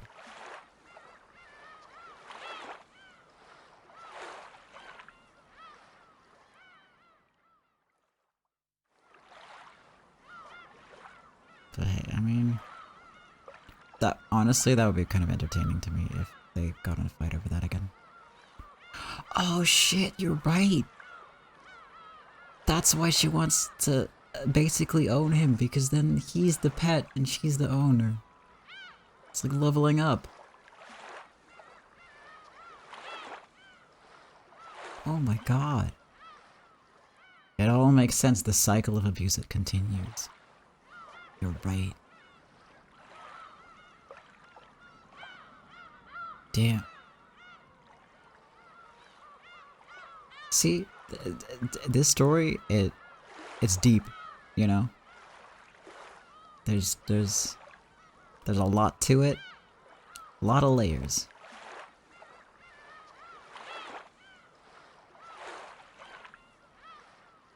Lot of layers. A lot of stuff. I'm tired. I'm very tired. I'm going to go sleep now. Erica herself wanted to be loved as well, especially after she was betrayed. Yeah. Yeah, and I think, in a way, Erica's kind of like... This is the vibe I get, right? I'm not sure this is ever confirmed. The vibe I get from Erica is that she has given up on, like, receiving actual love. So she's, like, happy being used by Burn as a piece. She's fine with that. She's chill. Like, it's a form of love, so she'll accept it. And that's kind of the difference between her and Anja as well, because Anja's like, I have hope that one day I'm gonna be happy, maybe even someone will come back in my family, just, I have hope that is gonna keep me going. Meanwhile, Erica's like, I don't hope for anything, just burn it all down, basically. And that's my take. Alright, so, yes, she wants revenge for sure. Next week. For now, we're gonna let this all sink in. Process. We've done it. We've reached the end.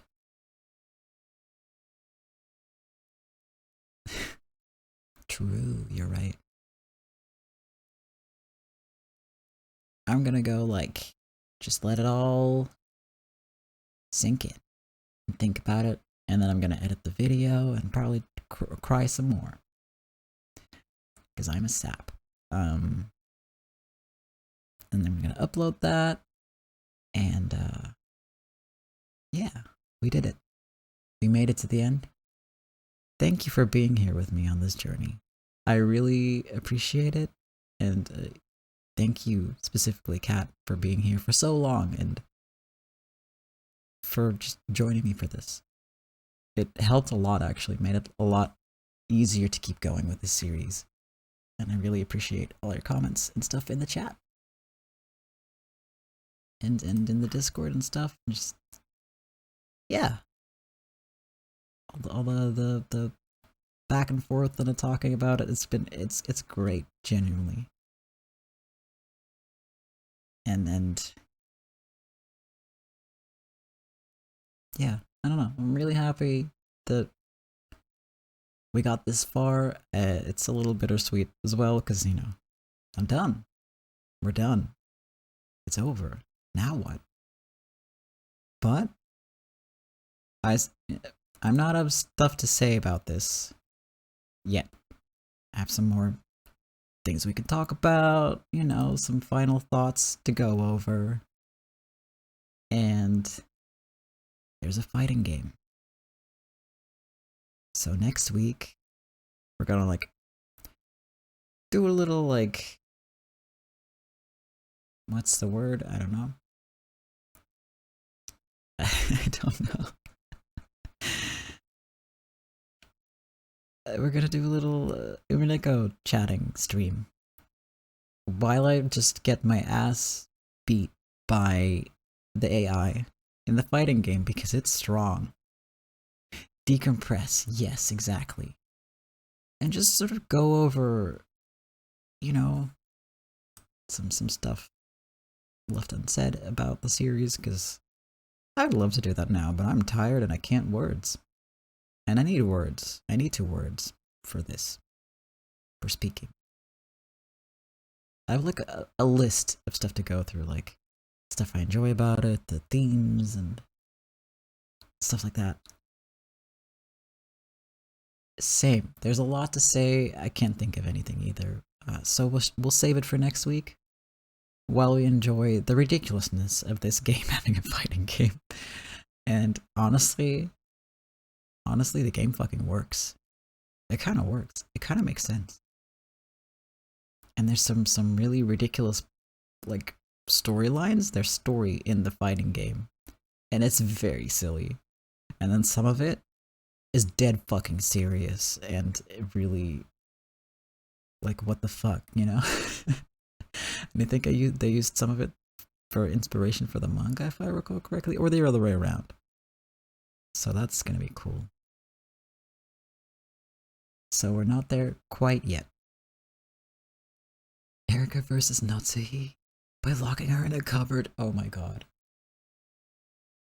That would be amazing. I don't think Natsuhi is one of the characters you can play as. Rosa is, though. She has a shotgun. So we're gonna just look at all the playable characters, maybe see some of the story. So, yeah. And then I can tell you about the memes that surrounded Rosa after episode 2. It'll be fun. And yes, decompress, talk about it, wrap things up officially in a fun way. For now, I'm gonna make myself sad again with my new end screen that I made specifically for this episode.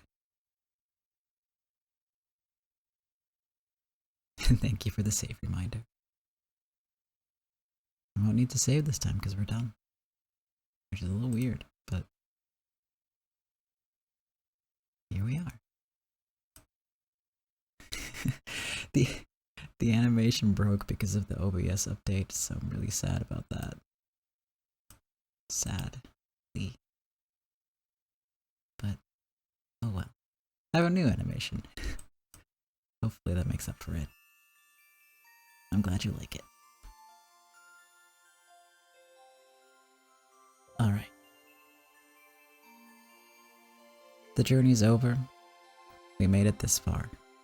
Thank you for being with me along for the ride. I hope you enjoyed it. I definitely did. This won't be the last visual novel series we do on the channel, but perhaps the last one that has a fighting game and a ridiculously long manga series attached to it.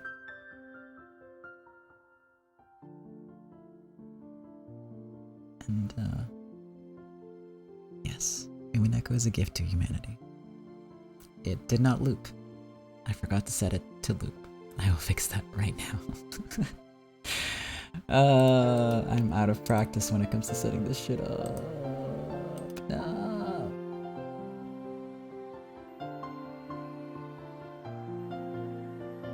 There we go. That's better.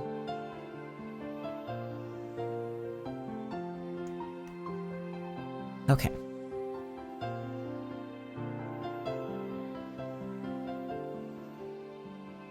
Thank you again for watching. whether that's live right now, or you're in the future watching a VOD. I hope you like my editing work. I'll have a lot of work to do on this episode, but it'll be worth it. I appreciate you so much. I hope you have a good night. I hope you have a good week. I hope to see you again when we wrap up Umineko with a nice little fighting game flavored bow. I don't think that sentence made any sense. I need sleep. And I bet you do too. So, good night. Sleep well. Thank you again. See you next time. Bye bye.